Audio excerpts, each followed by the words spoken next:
Hi everyone. Before you drift off, let me know in the comments where you're listening from. If you're enjoying the stories, don't forget to like and subscribe. Now let's relax and jump into tonight's case. Story 1. Every 4 years, like a global spring festival, the Olympics seize the world's attention with their grandeur and scale. It's no exaggeration to say that the opening ceremony of the 2008 Beijing Olympics stands as one of the most spectacular displays in the game's history. Its breathtaking artistic performances left an indelible mark on viewers worldwide.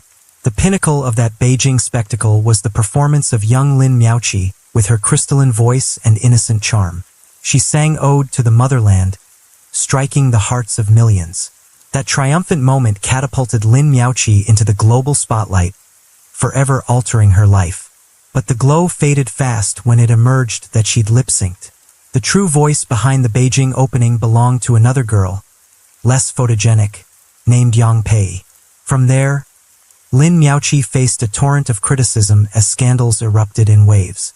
Once dubbed China's top child star, her career plummeted with dizzying speed. How did a promising young talent's life veer into a dead end? To find answers, let's trace Lin Miaoqi's journey alongside the fate of Yang Pei, the real voice of that iconic performance. You're watching True Crime in the World, where we explore the most puzzling cases and most gripping stories.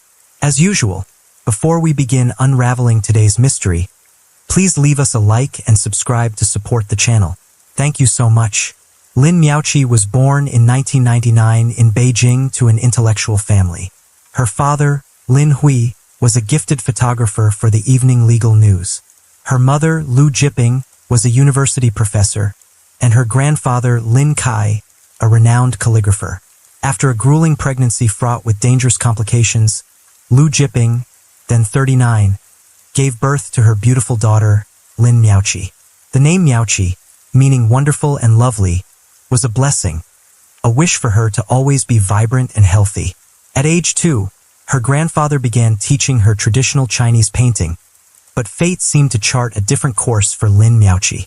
Her parents soon noticed that beyond her artistic flair, she harbored a fierce passion for music and dance. From her earliest toddling steps, she showed a natural gift. She'd mimic TV dance moves, swaying to every tune that played. Music ignited her.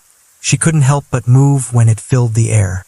At kindergarten performances, Lin Miaoqi was the star, the stage her second home. She thrived in the spotlight, exuding confidence and ease before any crowd. Teachers marveled that she never feared the stage. The bigger the audience, the brighter she shone. Seeing her daughter's innate talent, Lu Jiping spared no effort to nurture it. She enrolled Lin Miaoqi in a slew of gifted programs. To devote herself fully to fostering that potential, Lu Jiping took early retirement. Once a university professor, she turned a new page, stepping into the role of her daughter's assistant. Yet, it's Lin Miaoqi's artistic path that truly astonishes. Before the Beijing Olympics, she'd already dipped her toes into filming projects. While shooting a commercial, a photographer, distantly related to her, introduced the 6-year-old to a director. A stellar audition catapulted her into the spotlight, opening doors to more artistic ventures. She starred in numerous ads, appeared in Lu Chun's music videos, and landed roles in TV dramas, steadily carving out a familiar presence on screen and cementing her place in the entertainment world. According to Lu Jiping, Lin Miaoqi's earnings from these gigs barely covered a fraction of their living costs. The modest annual income left the mother and daughter scraping by. Still fueled by unshakable faith in her daughter's talent, Lu Jiping sacrificed everything to give Lin Miaoqi the chance to chase her dream of stardom. In March 2008, a golden opportunity struck. An industry acquaintance tipped them off about a famed director seeking a girl aged 7 to 8 for a pivotal role.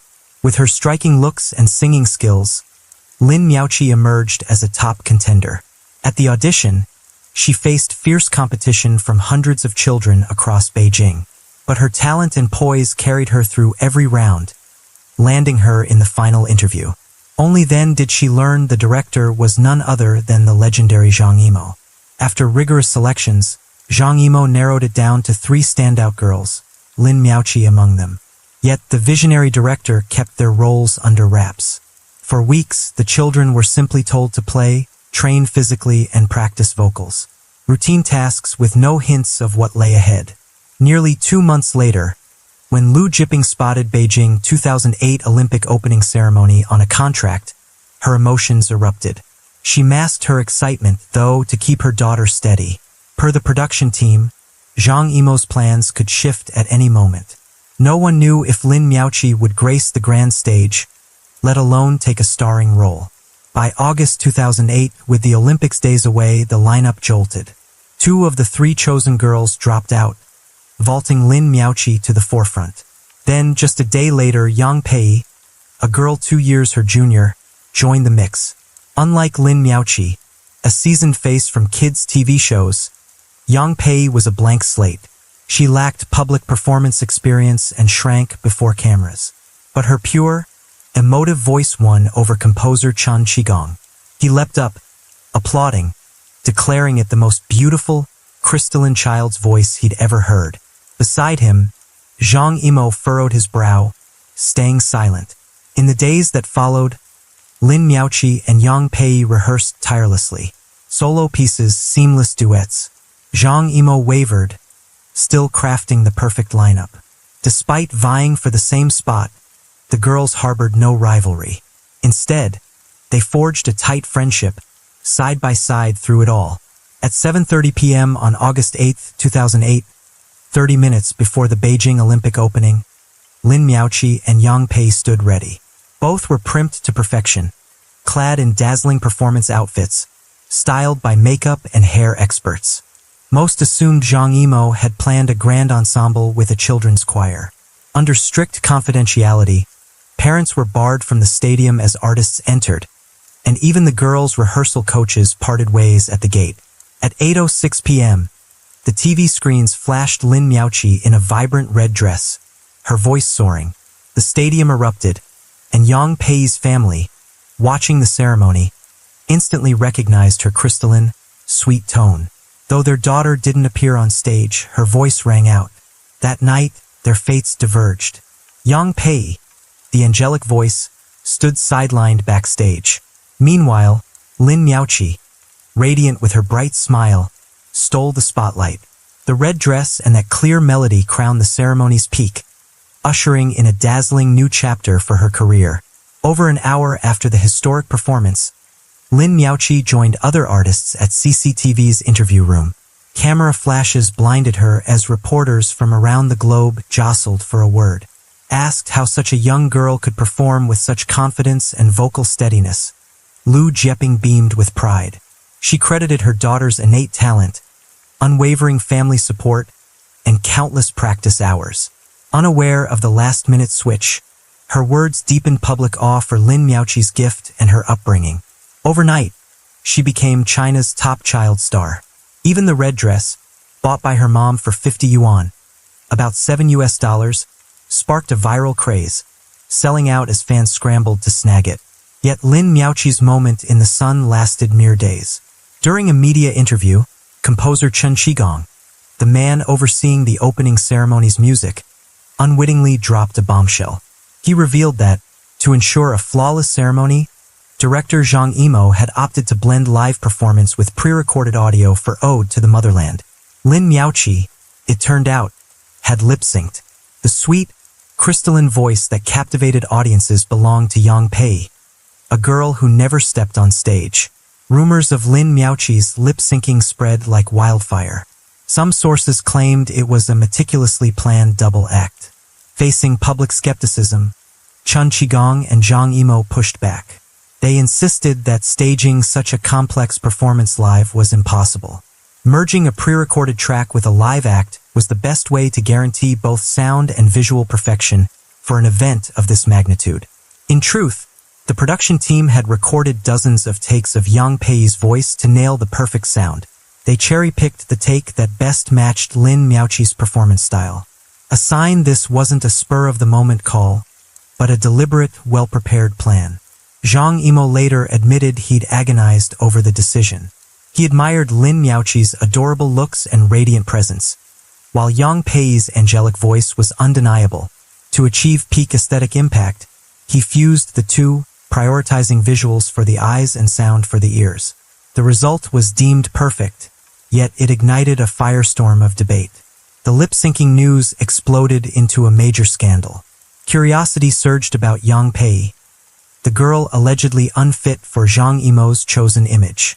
When her photos surfaced widely, many were struck by her innocent beauty. Her doe-like eyes and shy smile charmed onlookers, painting her as utterly endearing.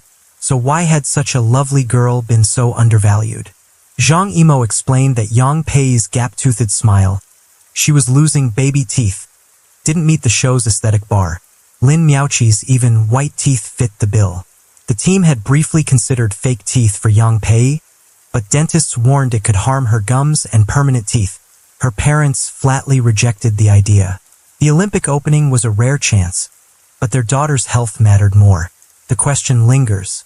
Did the two girls know the truth? A technician insisted Lin Miaoqi genuinely sang on stage, oblivious that her microphone was muted, swapped out for a pre-recorded track.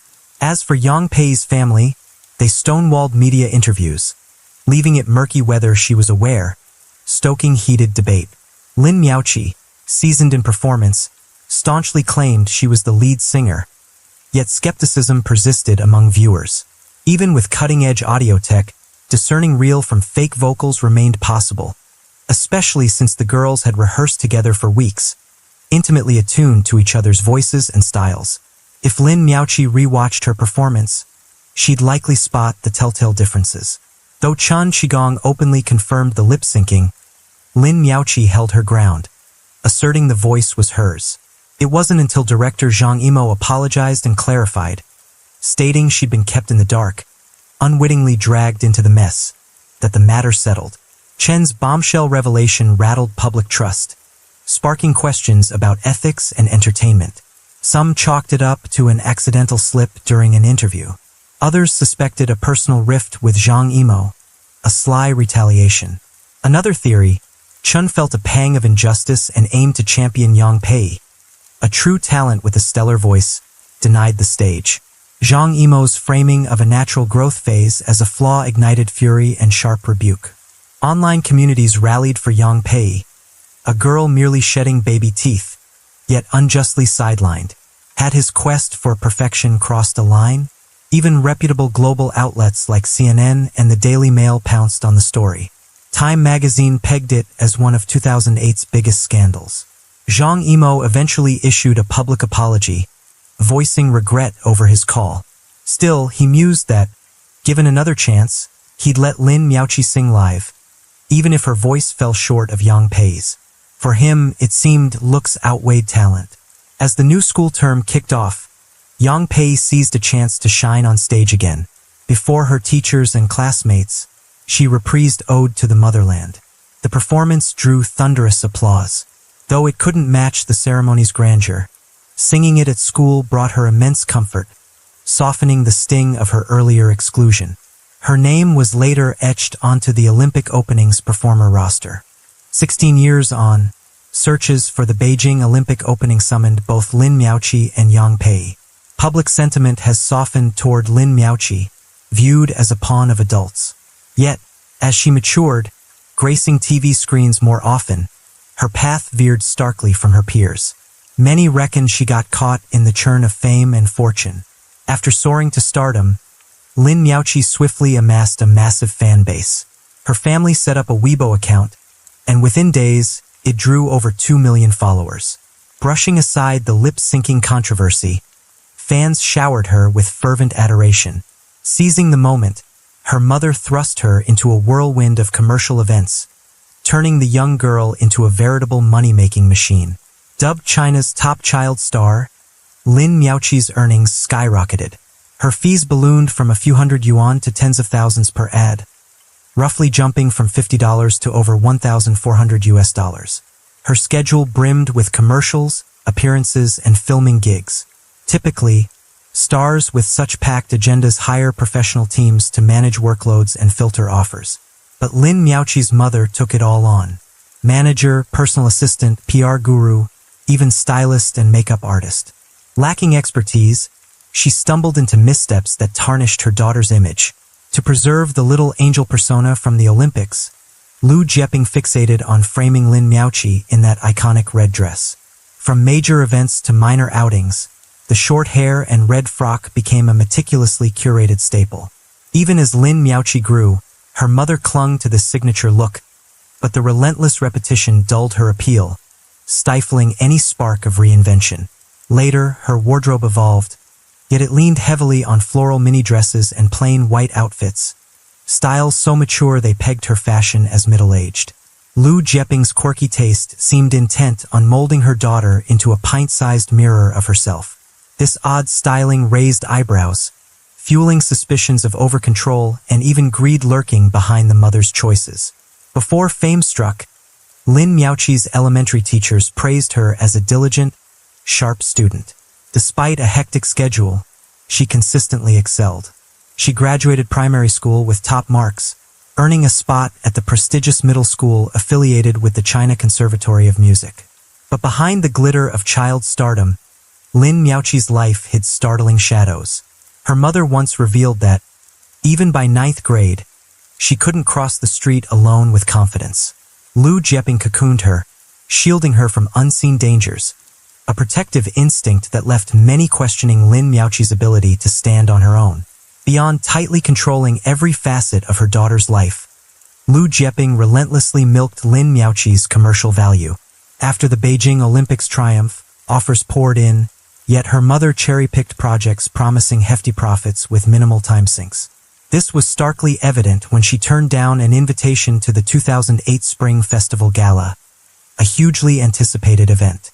Though fans longed to see Lin Miaoqi duet with Yang Pei, Liu Jieping flatly refused, deeming the rehearsal demands excessive with no guarantee of selection. The move stirred controversy.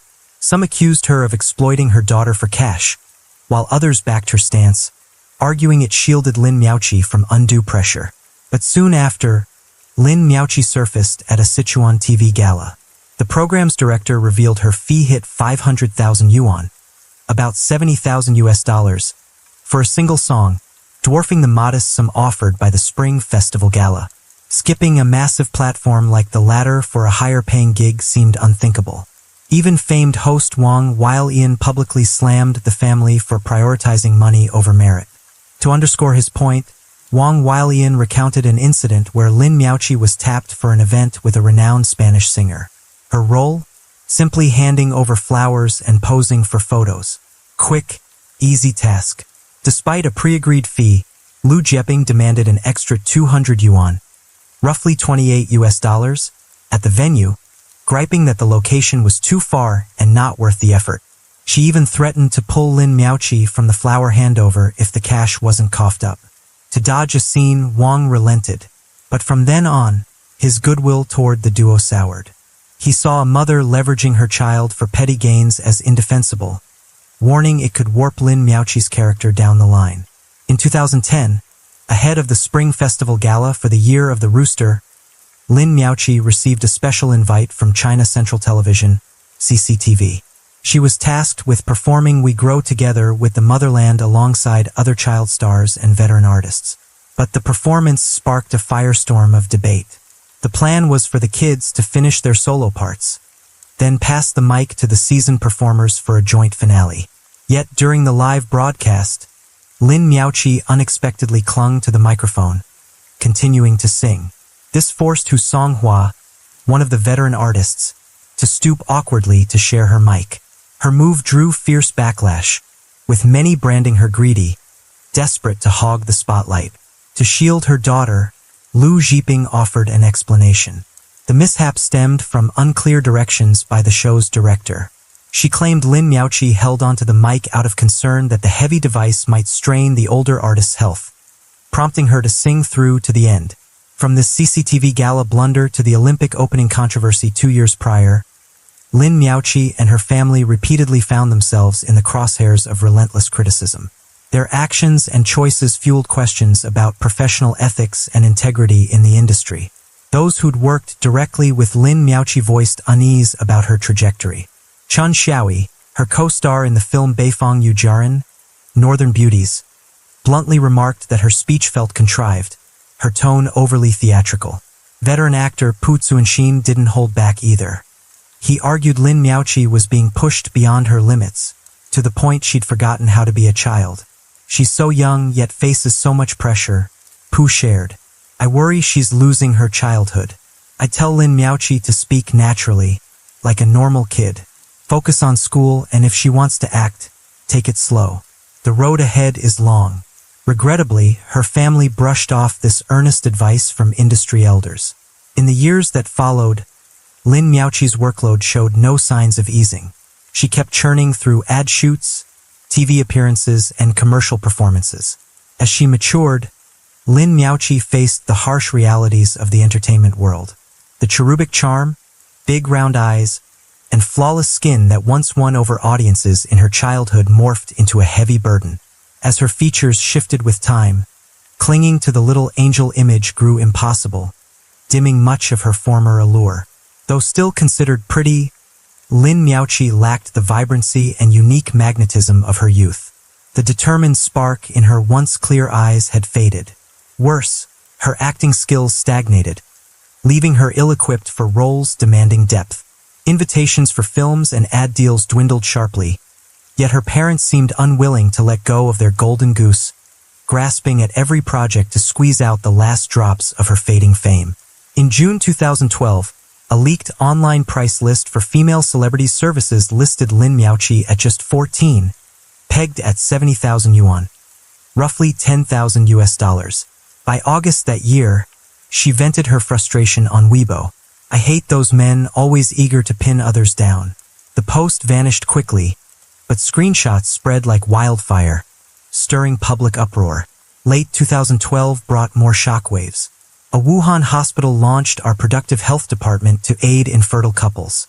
And Lin Miaoqi, then 13, and a goodwill ambassador for the China Storks Fertility Fund under the China Women's Foundation, was invited to the event. A teenager at such a sensitive affair stunned onlookers and raised eyebrows. A year later, Lin Miaoqi landed a lead role in a historical drama, paired with a 37-year-old actor. Intimate scenes between them sparked fierce debate. Some viewers decried the pairing of a 14-year-old with such mature content as inappropriate, potentially scarring her psyche. Facing online backlash, Lu Jiping defended her daughter, dismissing the criticism as overly harsh. She insisted the film showcased innocent romance, and the infertility clinic ad was pure charity. Where was the scandal in that? In 2017, Lin Miaoqi auditioned for top art schools like the Beijing Film Academy and the Central Academy of Drama. She didn't make the cut. At her Beijing Film Academy tryout, her singing brimmed with emotion, but her exaggerated, forced expressions betrayed her. It underscored that artistic success demands both raw talent and relentless honing. After the art school tumult, Lin Miaoqi found a landing spot at Nanjing University of the Arts. Yet the Olympic angel's career faded into quiet obscurity. In 2022, she resurfaced in a Winter Olympics ad video, but her image had lost its old luster. Pivoting to product endorsements, her shaky beauty skills drew mixed reviews. So what became of Yang Pei, the true voice behind Ode to the Motherland, at the 2008 Beijing Olympic opening? Unlike Lin Miaoqi, Yang Pei carved out a far quieter life. Her parents deftly turned down most TV offers, letting her savor a childhood akin to her peers. In her spare moments, she nurtured her love for singing. Her father once told the press that, after the ceremony, Yang Pei wept silently as all eyes fixed on Lin Miaoqi. Though she never complained, her occasional murmurs of "I want that" too betrayed a yearning to take the stage. He felt the director's call on performance style was fair, but sidelining Yang Pei's presence post-Olympics was a misstep. In 2009, a milestone arrived. Yang Pei shared the stage with her idol Jackie Chung at Hong Kong Coliseum. Singing Stargazing, she showcased stunning growth, her steady gaze and soulful voice captivating the crowd. That triumph doubled when she lent her vocals to the hit animated series Pleasant Goat and Big Big Wolf. While many anticipated Yang Pei would rise as a child star like Lin Miaoqi, she made a startling choice. Instead of riding the wave to fame, she stepped away from the spotlight, prioritizing her studies. She enrolled at the middle school affiliated with Renmin University of China, one of the nation's elite institutions. Asked about her future, her father said, "I believe she's incredibly talented, but right now, letting Pei enjoy her youth and live normally matters most." The public lauded this move, admiring her maturity and wisdom. After acing her high school entrance exams, Yang Pei joined the International Department of Beijing No. 8 High School, another top-tier school. By 15, the girl who'd once awed the world with her pristine voice had blossomed into a vibrant, gifted student. Post-graduation, she pursued her education at the University of North Carolina, USA. There, she balanced academics with her musical passion, forming a band with friends and rocking local gigs.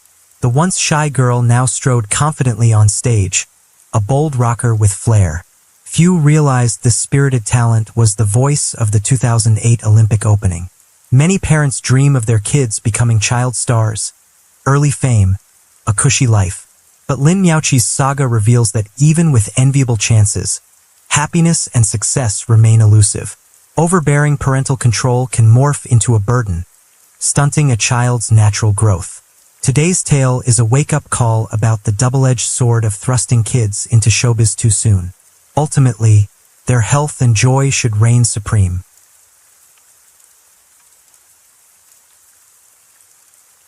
Story 2.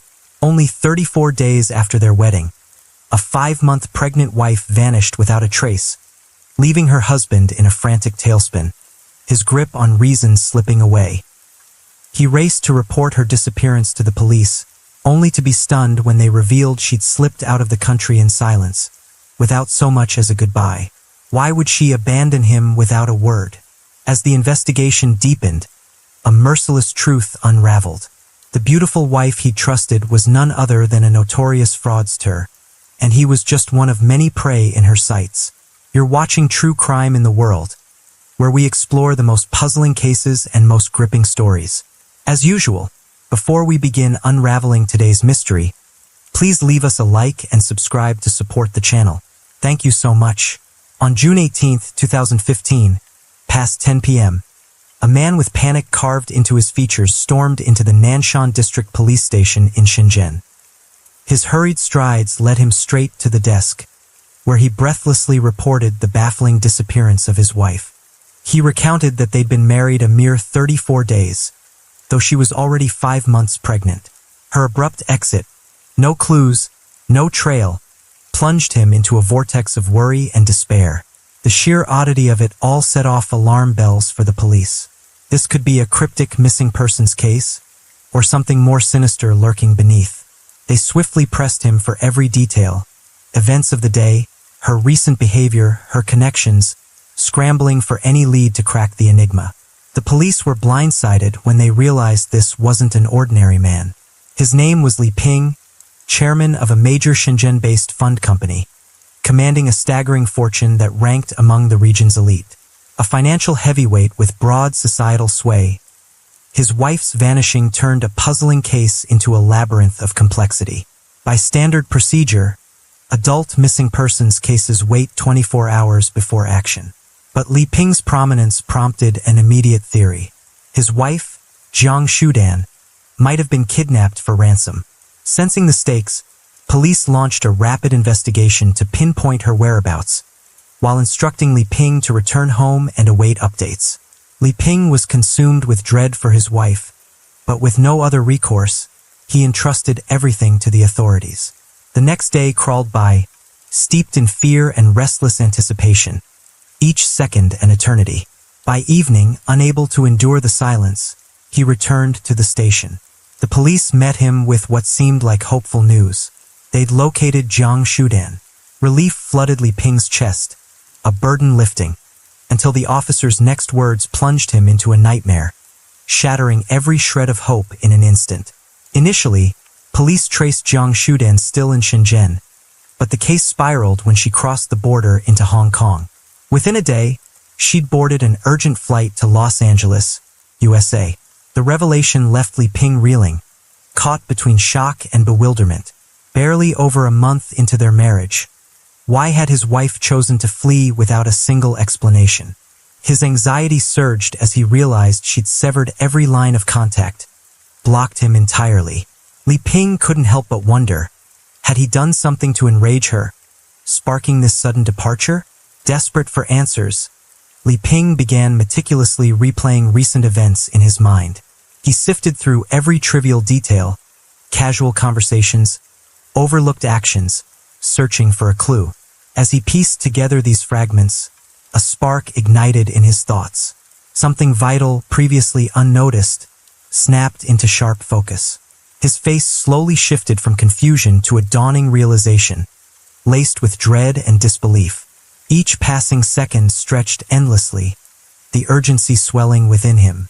Time for reflection ran out. Gripped by mounting panic, Li Ping raced home, sensing he'd stumbled onto a lead that could change everything.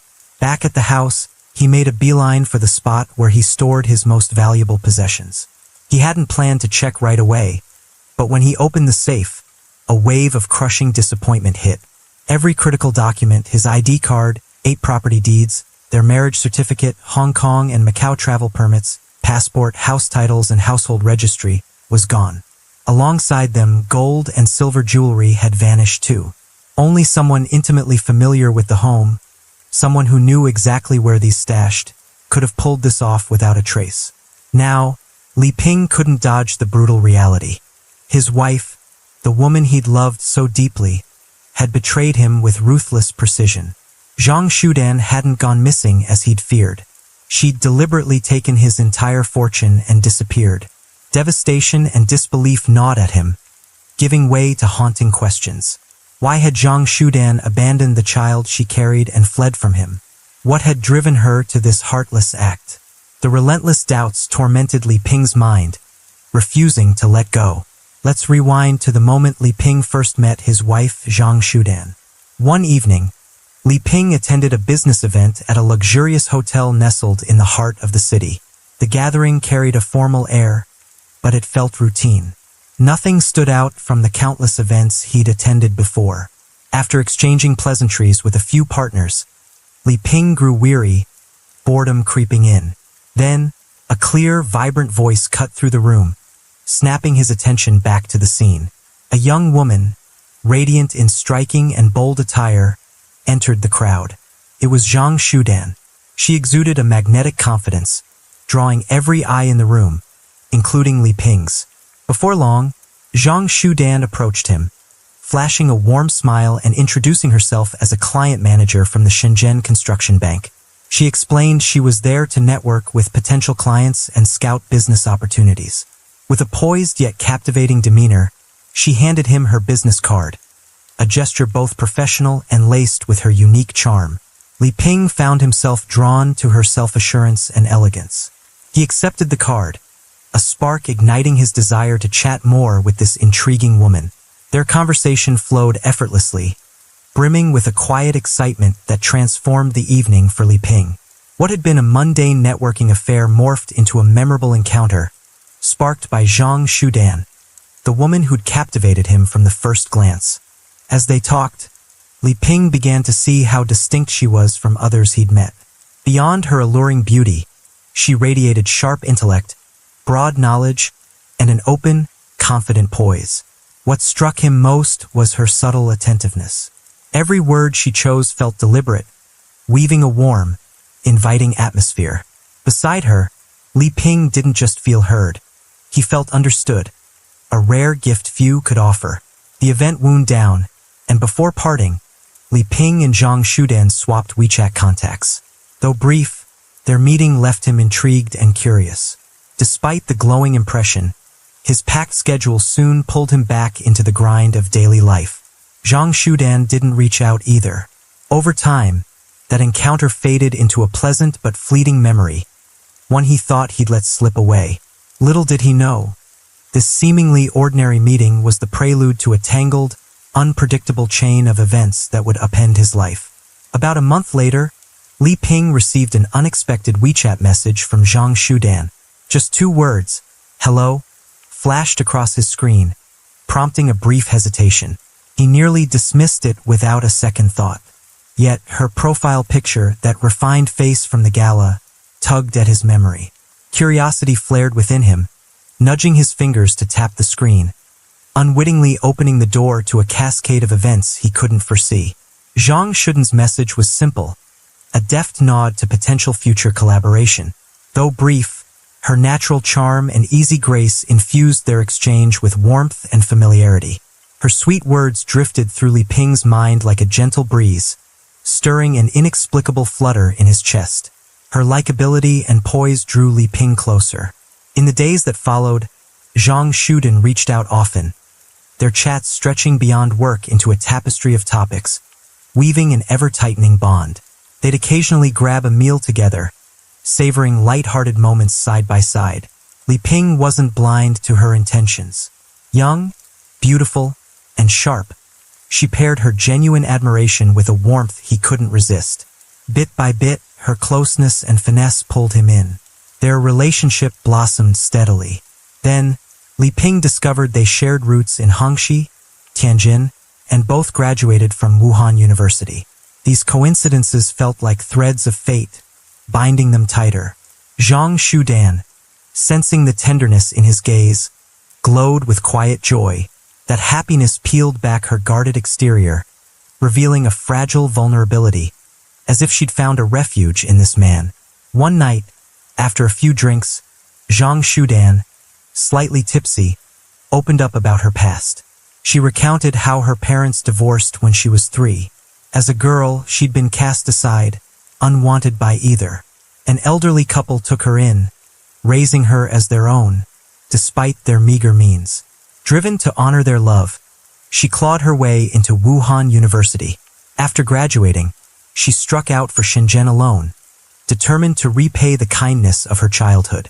Though admired for her grit, rising from nothing by sheer will, beneath her strength lay a solitude and bitterness only she truly knew. As she shared her story with Li Ping, her eyes shimmered with unshed tears, lost in memory. Suddenly, emotion overwhelmed her, and she broke down. Silent tears streaked her face, weighting the air between them. Li Ping couldn't stay still. He rose, gently folding her into his arms. In that instant, her fragility awakened his protective instinct. Zhang Shudan leaned into his shoulder, tears still falling. Yet her heart warmed with an unfamiliar comfort. They locked eyes in a quiet moment, and from then on, Li Ping and Zhang Shudan became a couple, his gaze brimming with affection and resolve. After some time together, Zhang Shudan had woven herself into the fabric of Li Ping's life. Each day, she checked in on him, never missing a chance to make him feel cherished. She'd often visit his home, cooking his favorite dishes, tidying the kitchen, and arranging everything just so. Li Ping felt a genuine warmth from her, filling a void he'd carried through years of living alone. Her tender care rekindled a sense of family he'd long thought faded. In November 2015, Zhang Shudan, her eyes resolute, told Li Ping she wanted to move in with him. Caught off guard but unwavering, he agreed without hesitation, elated at the thought of her by his side. Soon after she settled in, her banking job grew demanding. The pressure left her with less time to dote on Li Ping as before. Understanding her situation, he remained loving and supportive. Their shared life hummed with sweetness and comfort. Zhang Shudan's gentle attentiveness crafted a home that brought Li Ping, single for years, a newfound joy and ease. 10 years her senior, he showed her generosity and care. Far from a divide, their age gap deepened the warmth of their bond.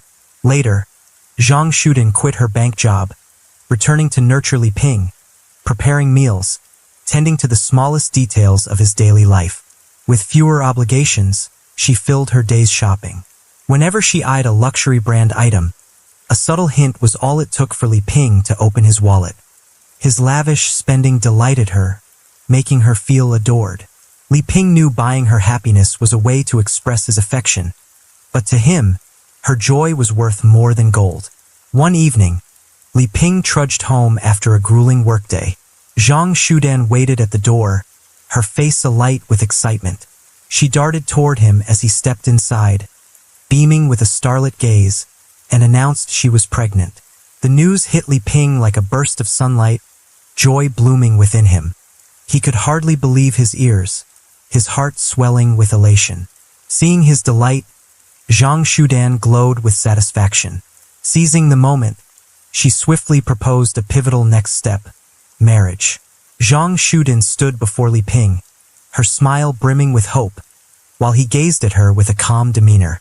Hearing her propose marriage, Li Ping grew quieter. Having clawed his way up from humble beginnings over years of hardship, he knew marriage wasn't just about mutual affection. It tangled with matters of wealth. He told her it couldn't be rushed. They needed to weigh it carefully. Zhang Shudan caught the gravity in his voice, yet she didn't flare with anger. Instead, she showed empathy, urging him not to fret too much. Her kindness and understanding only deepened Li Ping's trust in her. Though an immediate wedding was off the table, he was still eager to support her materially. With a child on the way, he believed becoming a family was just a matter of time. Nothing to lose sleep over. Their future felt secure.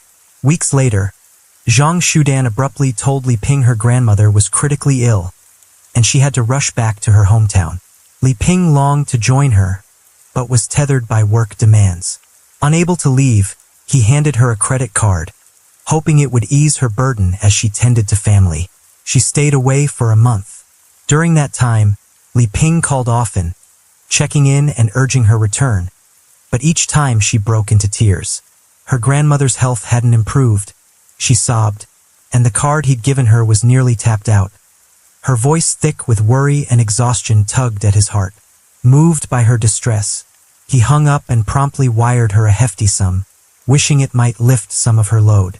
Not long after returning, Zhang Shudan broached marriage again. This time, she didn't just speak of the future. She stressed the baby growing inside her and her family's mounting concern for her stability back home. They wanted her settled in a happy marriage. Her words pierced Li Ping's earlier composure. Thoughts of their unborn child and a steady life ahead swayed him. He agreed to her proposal. In short order, they completed the legal paperwork, officially becoming husband and wife. In June, their wedding took place in Zhang Shudan's hometown, a simple yet heartfelt ceremony attended by close family and friends. After the celebration, Zhang Shudan expressed her wish to buy a house there for her grandparents, hoping to give them a more comfortable home. Her filial devotion tugged at Li Ping's heart, leaving him no room to refuse. He shelled out 500,000 yuan, roughly $70,000, to purchase a property in Hanzhong, even suggesting they co-own it on the deed, a gesture of his genuine affection and long-term commitment. With everything settled, Li Ping dove back into his daily grind. He brought Zhang Shudan to Shantao, confident their future would brim with happiness. One day, she proposed buying another house just for them, craving a private space of their own. Seeing the longing in her eyes, and with her carrying his child, Li Ping didn't hesitate.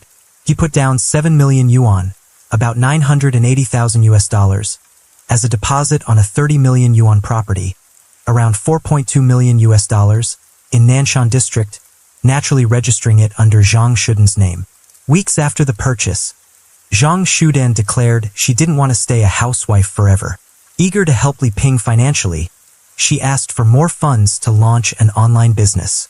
Impressed by her resolve, he promptly withdrew 2.74 million yuan, approximately $385,000, from his savings and transferred it to her account.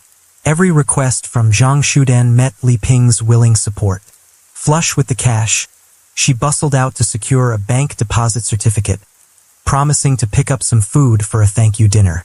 Li Ping offered to tag along, but she brushed him off. Left with no choice, he stayed home, waiting. This time, though, Zhang Shudan stepped out and never came back. By evening, Zhang Shudan still hadn't returned. Li Ping paced the living room, unease gnawing at him. He grabbed his phone and dialed her number, met only by the hollow ring of an unanswered call. He fired off a message, silence. With each ticking minute, his anxiety swelled. Standing by the window, he stared into the darkening sky. Worry etched deep into his face. Questions and dreads swirled in his mind as night fell, amplifying his mounting dread. Past 10 p.m., Li Ping burst into the police station, his features taut with tension and fear. to report his wife, Zhang Shudan, missing. After their investigation, the police delivered a bombshell. Zhang Shudan hadn't just vanished. She was a cunning fraudster who'd preyed on others with calculated schemes.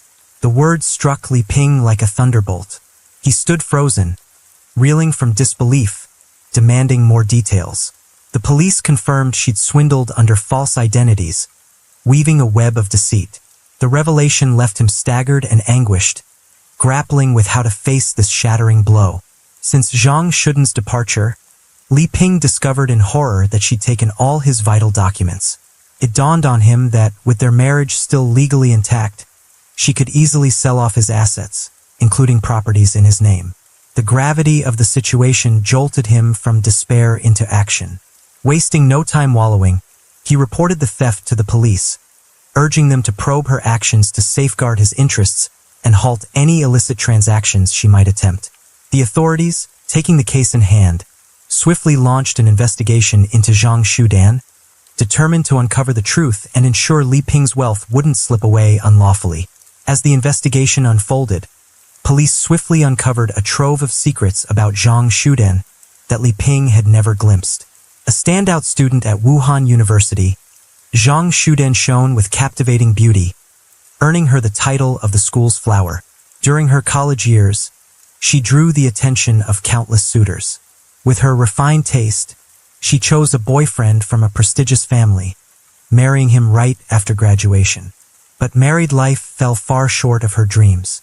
Her mother-in-law scorned her rural roots, constantly throwing obstacles in her path, while her spineless husband leaned on his family, micromanaging her every expense. Trapped in a stifling, joyless existence, Zhang Shudan grew increasingly restless, yearning to break free. The breaking point came when she caught him cheating. She filed for divorce, negotiating a hefty settlement to secure her freedom and stability. Post-divorce, Zhang Shudan faced a harsh reality with no steady income. Though she'd split assets with her ex, the sum couldn't sustain her daily costs. Desperate, she founded a health management technology company, a front to generate cash. She hired over 10 young women, training them to charm wealthy single men. Among her targets were bank employees, whose ties to VIP clients she exploited. Li Ping became one of the marks she handpicked for her scheme. When the truth about Zhang Shudan crashed over him, Li Ping was left reeling, fury surging through him. Her hidden past stunned him, but the sting of her deceit during their romance cut deeper. That betrayal sowed seeds of doubt about the baby she carried. Was it even his? Consumed by rage, he demanded the police spare no effort to catch her and expose her crimes. But Zhang Shudan had already fled overseas, turning her capture and trial into a daunting uphill battle. With the case stalled and no progress after a prolonged stretch, Li Ping could no longer afford to wait. He took matters into his own hands, launching a personal investigation. First, he replaced all his stolen personal documents and filed an urgent court request to freeze the property rights Zhang Shudan had seized.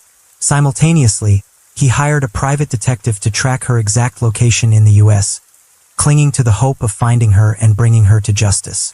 As tensions escalated, Zhang Shudan became the eye of a storm, swirling with controversy and conflict. Li Ping, reeling from betrayal and the loss of his wealth, relentlessly pursued justice and his stolen assets. His anger and disillusionment didn't just target her. They turned inward, lacerating him with the sting of deception and deep wounds.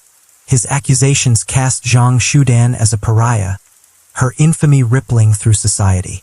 But she didn't sit idle, awaiting fate. Fully aware that only bold moves could extricate her from this bind, she wielded her cunning to shift the spotlight off Li Ping's claims. Using the internet, she began reshaping her public image, leveraging old connections and crafting a fresh persona. She took to social media with calculated flair. Zhang Shudan painted herself as a pitiable pregnant woman, enduring untold hardship. She posted a fabricated tale online, portraying herself as a victim of persecution and injustice. Laden with heart-rending anecdotes, her post even warned others to dodge calls from numbers ending in 4441, sparking a wave of suspicion and chaos online. Her falsified stories didn't just tarnish Li Ping's name, They threatened his company. Once a respected success, he now faced a barrage of public scorn. His reputation smeared. His career became a bullseye for misinformation. Every effort to reclaim his honor and seek fairness seemed futile against Zhang Shudan's intricate ploys.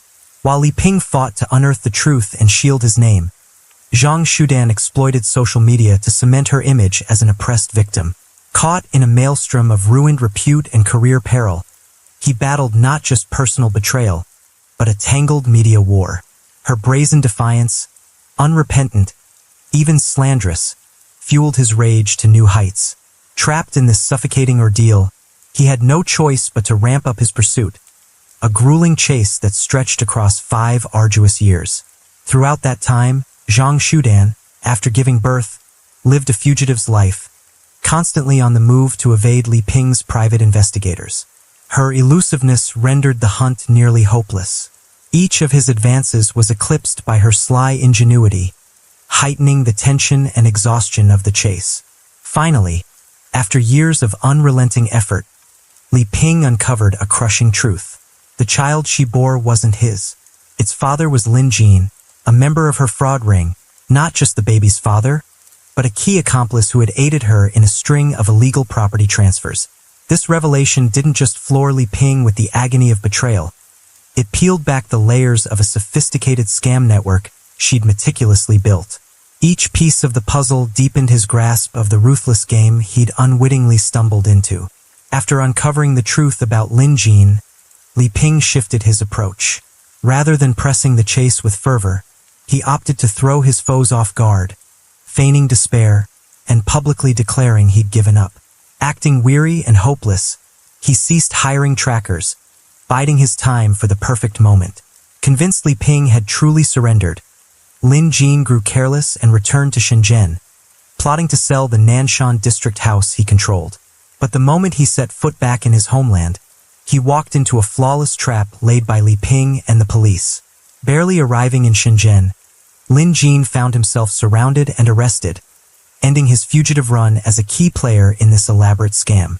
With Lin Jin captured, Zhang Shudan spiraled into panic, realizing she had no one left to lean on.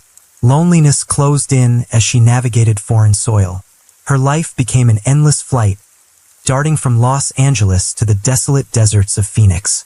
To survive, she adopted a new identity, scheming to start fresh. In her desperation, she seduced another man, hoping he'd be her ticket out of the tightening noose. Unbeknownst to her, that man had already been bought off by Li Ping's private detective. Every move she made, every hideout she chose, was under tight surveillance. At last, with international police backing and Li Ping's relentless drive, Zhang Shudan was nabbed at a small airport just as she tried to flee the US again. For 5 grueling years, Zhang Shudan had lived on the run, but justice finally caught up. After an exhaustive hunt, she was arrested and tried in the US, where a court sentenced her to 65 years behind bars. She'd spend the rest of her days in Tucson Women's Prison, a remote outpost on Arizona's borderlands. Her journey was nothing short of remarkable. From an abandoned rural child, she clawed her way to excellence at Wuhan University. Her intellect and talent were undeniable, yet instead of channeling those gifts for good, she veered into deceit and greed. Her brilliance twisted into intricate frauds and crimes fueled by money. Had she not crossed paths with someone as tenacious as Li Ping, Zhang Shudan might still be evading the law. But justice prevailed. She faced the punishment her actions demanded, closing the chapter on a long saga of lies and flight.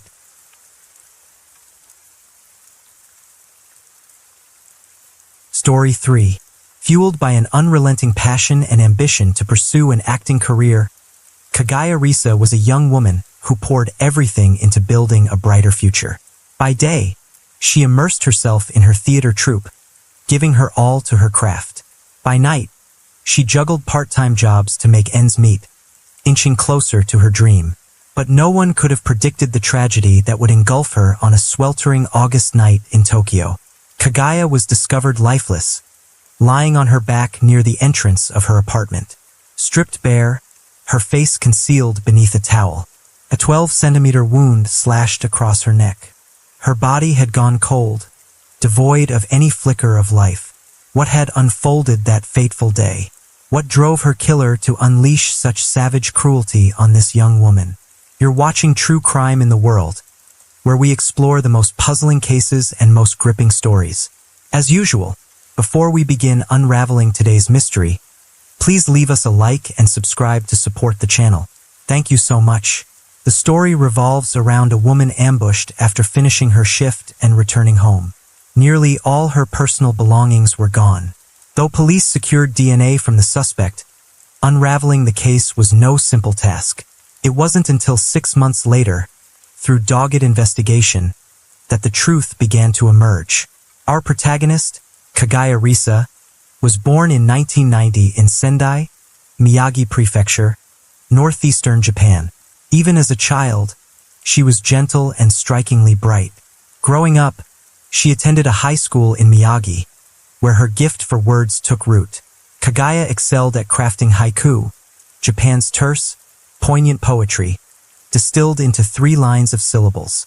At 16, in her second year of high school, she clinched a national youth haiku contest, cementing her resolve to chase an artistic path with fierce determination. After graduating high school, Kaguya enrolled at a university in Miyagi to study acting. She often pictured herself commanding a stage, a standout actress in the making. Upon earning her degree, she ventured to Tokyo, 350 kilometers from her Sendai hometown, a bustling, promised land where she believed her acting dreams could take flight. In Tokyo, she rented a small, weathered apartment in Yayur-cho, Nakano Ward, on the city's west side. Though modest, it symbolized her bold leap into the metropolis, and she embraced it with pride. In Tokyo, Kaguya Risa landed an office job, pouring her energy into it until her income steadied. Yet deep within, her dream of becoming an actress never dimmed. One day, she made the leap, quitting her desk job to chase that vision. In May 2015, at 25, Kaguya Risa joined a theater troupe in Nakano, Tokyo. It was like a ray of hope piercing her life, a chance to embrace the passion she'd nurtured for years. So enamored was she with this path that, whenever an opportunity arose, Kaguya Risa eagerly volunteered for rehearsals, gearing up for her future debut on stage. 2 months into the troupe, Kaguya Risa and the troupe leader began dating. Since starting this gig, they saw each other daily, and a romance blossomed. Though fiercely committed to her dream of starring in the troupe, she was still a novice in training, far from taking the stage formally, and her pay remained modest. To bolster her finances, Kaguya Risa took a night job at an izakaya. The daily grind was grueling, but she found deep satisfaction and joy in her dual pursuits. She radiated energy and hope, her bright smile a constant companion as she looked toward a promising future. But that summer, tragedy struck without warning. What happened that day? Who could target a young woman so full of dreams and optimism with such malice? Let's rewind to August 24, 2015, a Monday. Tokyo's August heat hung heavy in the air, the weather sweltering. Kaguya Risa stepped out in a pink t-shirt, a black and white striped maxi skirt, a black backpack slung over her shoulder, and a bag of costumes in hand. She left her apartment for the theater troupe, prepping for an upcoming performance. The workday flew by. After wrapping up rehearsal, Kaguya Risa headed to Shinjuku to meet friends that night. The gathering buzzed with laughter, stretching late into the evening. As the hour grew deep, the group bid their farewells and parted ways. Kaguya Risa among them. She caught a train home, alighting at Nakano Station. On her way, she stopped by a nearby convenience store, grabbing a pack of soy milk before heading back. 13 minutes later, she messaged her friends online, letting them know she was nearly home and all was well. But then, strangely, she went silent. No one could reach her after that. The next day, August 25th, she was due at the troupe for training, but she didn't show. No prior notice, no word to anyone. Her colleagues and Atsuji, the troupe leader, called her repeatedly, but she never picked up. Unease crept in. By 11 p.m., when she was slated to start her izakaya shift, she was still a no-show. This was jarring. Kagaya Risa was diligent, dedicated, never late, let alone absent without cause. At the time, the izakaya owner assumed Kagaya Risa must have had a sudden emergency, explaining her no-show without notice. He planned to check in with her the next day when she came to work. But another day passed, and her boyfriend, Atsuji, also the theater troupe leader, grew increasingly uneasy after failing to reach her the previous day. He headed to the izakaya where she moonlighted, asking if she'd shown up the night before. The owner confirmed she hadn't. Together, they went to Kagaya Risa's apartment, contacting the building manager to join them in the search by 8 p.m. When they arrived, her front door and windows were shut tight, though a faint light glowed from within. The trio pounded on the door and rang the bell repeatedly, but silence answered. The longer they waited, the stranger it felt, prompting them to alert the local police.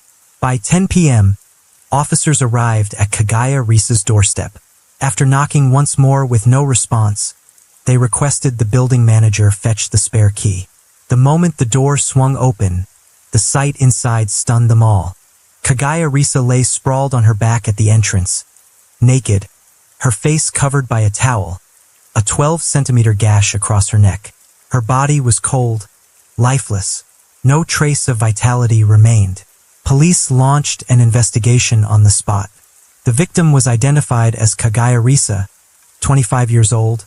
The cause of death, asphyxiation from a cord-like object strangling her neck. No signs of sexual assault were found, but traces of saliva and bath soap residue marked her mouth and chest. Skin flakes under her nails, foreign to her own DNA, suggested she'd fought back while alive, likely scratching her attacker.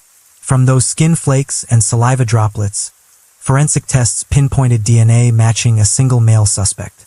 Police gathered all surveillance footage near her home from the night of August 24th to the morning of August 25th. At 12:30 a.m., a clip showed Kagaya Risa walking down a street near her apartment, heading home. Inside her place, they found 2 phones. The last message she'd answered was time-stamped 12:40 a.m. Every call and text after that went unread. Forensics estimated her time of death between 12:50 and 1 a.m., meaning she'd made it home, only for tragedy to strike soon after. A security camera perched at her entrance turned out to be a dud, a mere decoy to deter thieves, recording nothing. Inside Kagaya Risa's apartment, no clear signs of a struggle stood out, but a closer sweep revealed her outfit from August 24th, along with her bag, keys, bed sheets, air conditioner, remote, and over 10 other items, had vanished. The sheer volume of missing belongings, some bulky, hinted that moving them wasn't a simple feat. However, when police reviewed nearby surveillance footage from the time of the crime, no vehicles were parked close to the apartment, and street cameras didn't capture anyone hauling large items like those missing. This led them to conclude the culprit might live nearby, using narrow back streets to dodge cameras while carting off the stolen goods. Police promptly turned their focus to the neighborhood's residents. One neighbor recalled that, back in mid-July, a month before the murder, they'd heard commotion from Kagaya Risa's place. After a loud argument, the neighbor spotted a man in his 30s, seemingly drunk, entering her apartment. A fierce quarrel erupted soon after. Investigators pegged this man as a likely suspect, Kagaya Risa's ex-boyfriend. The towel shrouding her body when found hinted at a crime by someone familiar, a hallmark of intimate killings.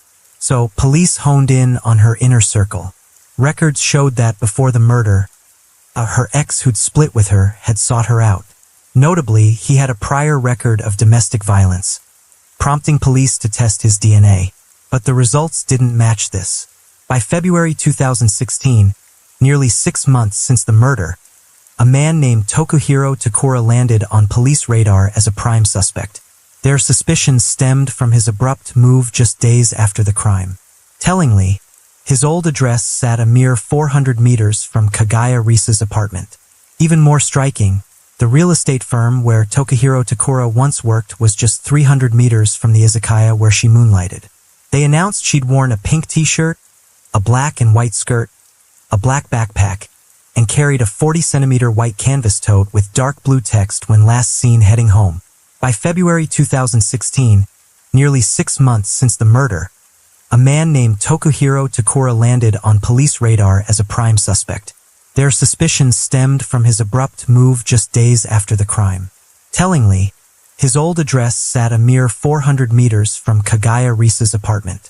Even more striking, the real estate firm where Tokuhiro Takura once worked was just 300 meters from the izakaya where she moonlighted. These clues fueled police suspicions, thrusting Tokuhiro Takura into the spotlight as their prime suspect. They launched an immediate manhunt. At first, he claimed he'd relocated to Fukushima Prefecture and had no connection to Kagaya Risa. When police requested a DNA sample, Tokuhiro complied. The results were damning. His DNA perfectly matched the killer's traces left at the scene. Tokuhiro Takura was born in 1978 in western Nishishirakawa County, Fukushima Prefecture, 212 kilometers from Tokyo. His grandfather, an accountant, ran a local firm, a trade his parents inherited, securing the family a comfortable living. Tokuhiro was introverted, a man of few words. In high school, he excelled as class president, but his bid to become a certified accountant flopped. Undeterred, he set his sights on vocational school. He moved to Tokyo for the but failed again. Over the next few years, he cycled through jobs. By 2013, at 35, Tokuhiro worked in sales at a real estate company. After 2 years of lackluster numbers, he quit at 37. By mid-July 2015, jobless, he planned to return to Fukushima. Yet it wasn't until late August, just days after Kagaya Risa's murder, that he abruptly finalized his move back home. At 7 a.m. on March 12, 2016, 7 months after the crime, police arrested Tokuhiro Takura. He initially denied everything, but faced with irrefutable evidence, he confessed by the evening of March 13th, per his statement on August 24, 2015. Tokuhiro rose early at his parents' Fukushima home. He'd visited them days prior and needed to head back to Tokyo. His mother gave him 60,000 yen, about $550, for the high-speed bus fare. The long journey stretched into late morning. Arriving in Tokyo, he took a connecting ride to Nakano, where he lived. It was a scorching day. After stepping off the bus, he emailed an ex-girlfriend, hoping to meet. By near midnight, restless, Tokuhiro stepped outside to smoke, wandering aimlessly through the streets. At that moment, Tokuhiro noticed Kagaya Risa heading home. For reasons unclear, he felt drawn to her, itching to snag her line contact. He trailed her silently, following her up to the second floor of her apartment building, unnoticed.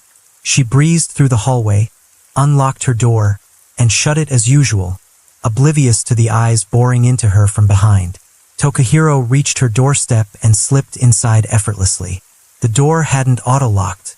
Kagaya Risa spun around, startled by the stranger's presence. Panic seized her. She screamed. Tokuhiro, rattled by her reaction, clamped a hand over her mouth in a frantic bid to silence her. Spotting a cord dangling from an electric fan, he yanked it free and looped it tightly around her neck. Only when she stopped breathing did he realize he'd taken a life. Terrified of being caught, Tokuhiro stripped off her clothes and scrubbed her body with bath soap to erase any traces.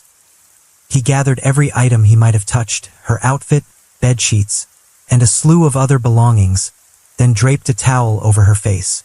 He fled her apartment, locking the door behind him. Realizing he couldn't stay, Tokuhiro hastily finalized his move, dumping the pilfered items in the trash before bolting back to Fukushima. In February 2018, the initial trial unfolded as planned. Tokuhiro Takura underwent a court-ordered psychiatric evaluation, revealing a schizophrenia diagnosis.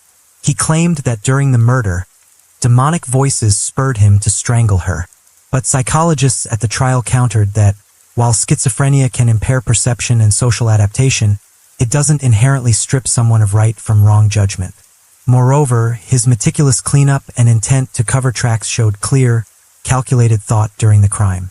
In March 2018, 2.5 years after Kagaya Risa's death, the court convicted Tokuhiro of premeditated murder. His defense vowed to appeal, but by April 2019, the Supreme Court upheld the life sentence, rejecting their challenge. No one could have foreseen that, after a lively night with friends, tragedy would strike this young woman brimming with dreams. Before her death, Kagaya Risa was laser-focused on prepping for an upcoming performance. In just over 2 weeks, she was set to take the stage, realizing her dream of becoming a professional actress. She'd shared this in a letter to her grandfather, writing that her recent life felt full and urging him not to worry. But before that letter could reach him, misfortune intervened. Had she not crossed paths with that fiend, perhaps this nightmare could have been avoided.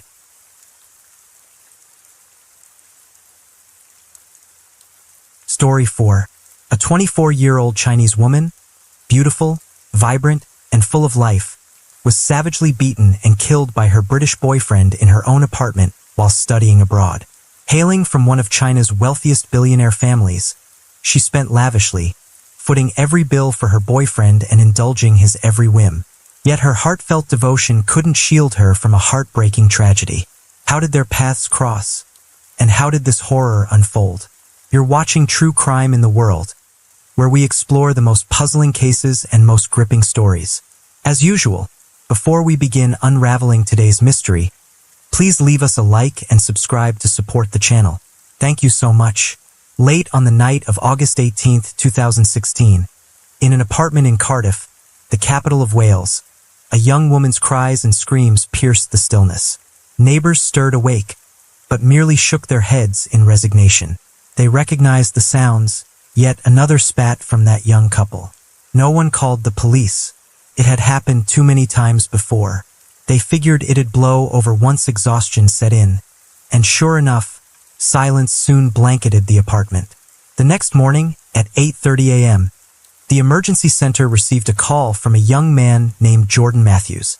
He claimed that the previous night, he'd had a few heated exchanges with his girlfriend before she drifted off to sleep. Come morning, he found her struggling to breathe, sparking panic as he frantically dialed for help. When police arrived, they rushed her to the hospital, but doctors soon delivered grim news. She didn't make it. To grasp this story fully, we must first trace the victim's roots. Her name was Bai Shirshi, born in 1992 to a prominent family in Nanjing, Jiangsu province.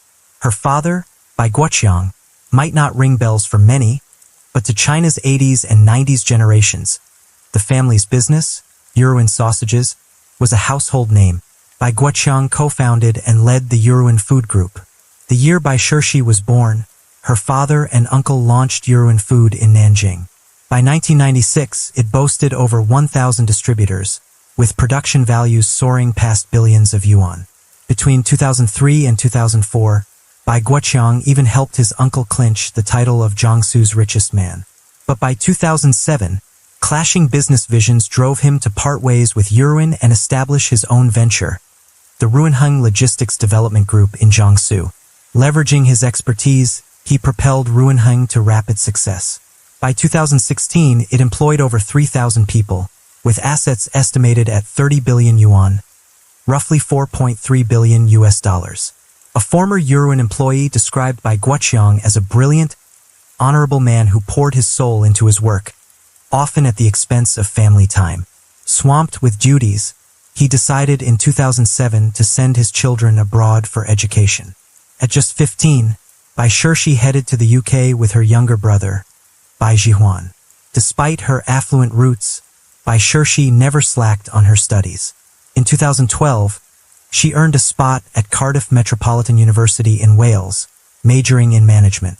Beyond her core courses, she took up French and Spanish, signaling her intent to one day steer the family empire.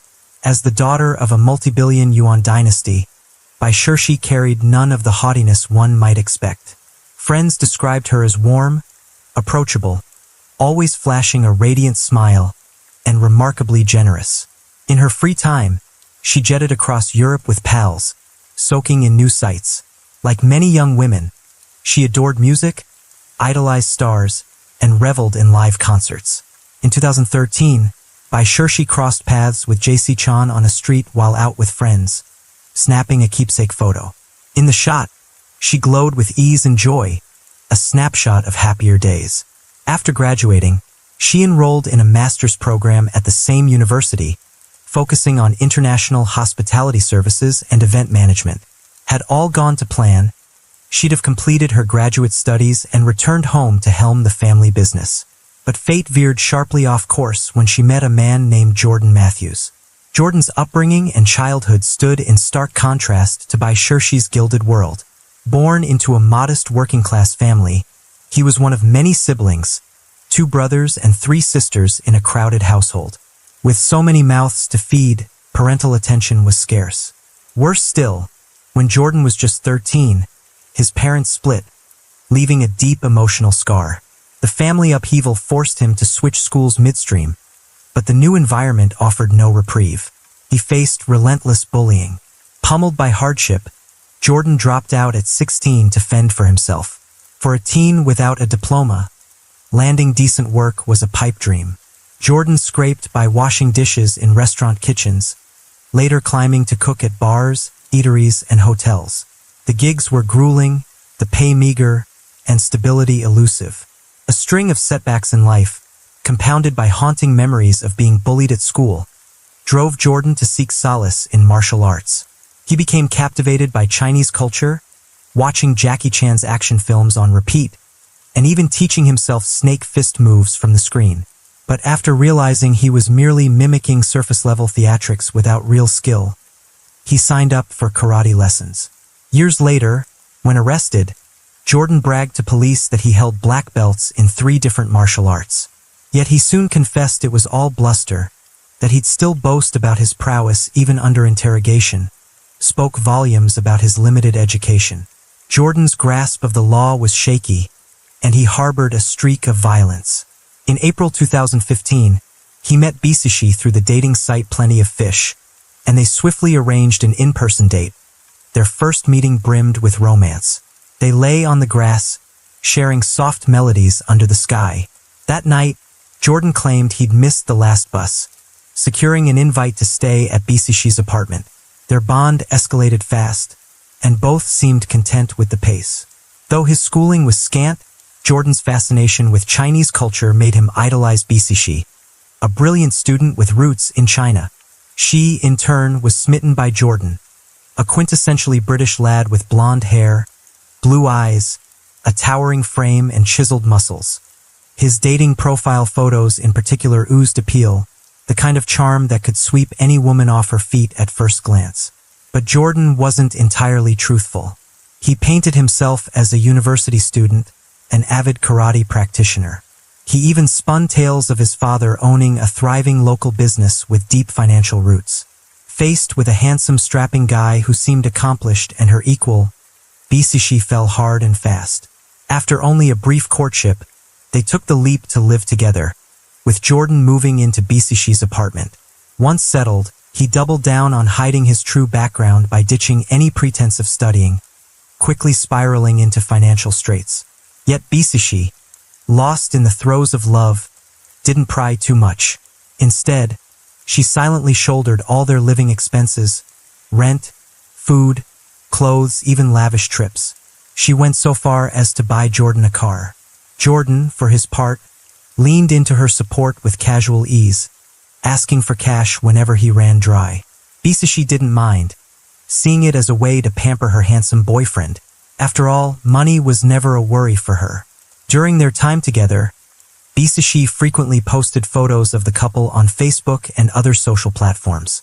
Some captured them at lively parties, others on far-flung getaways.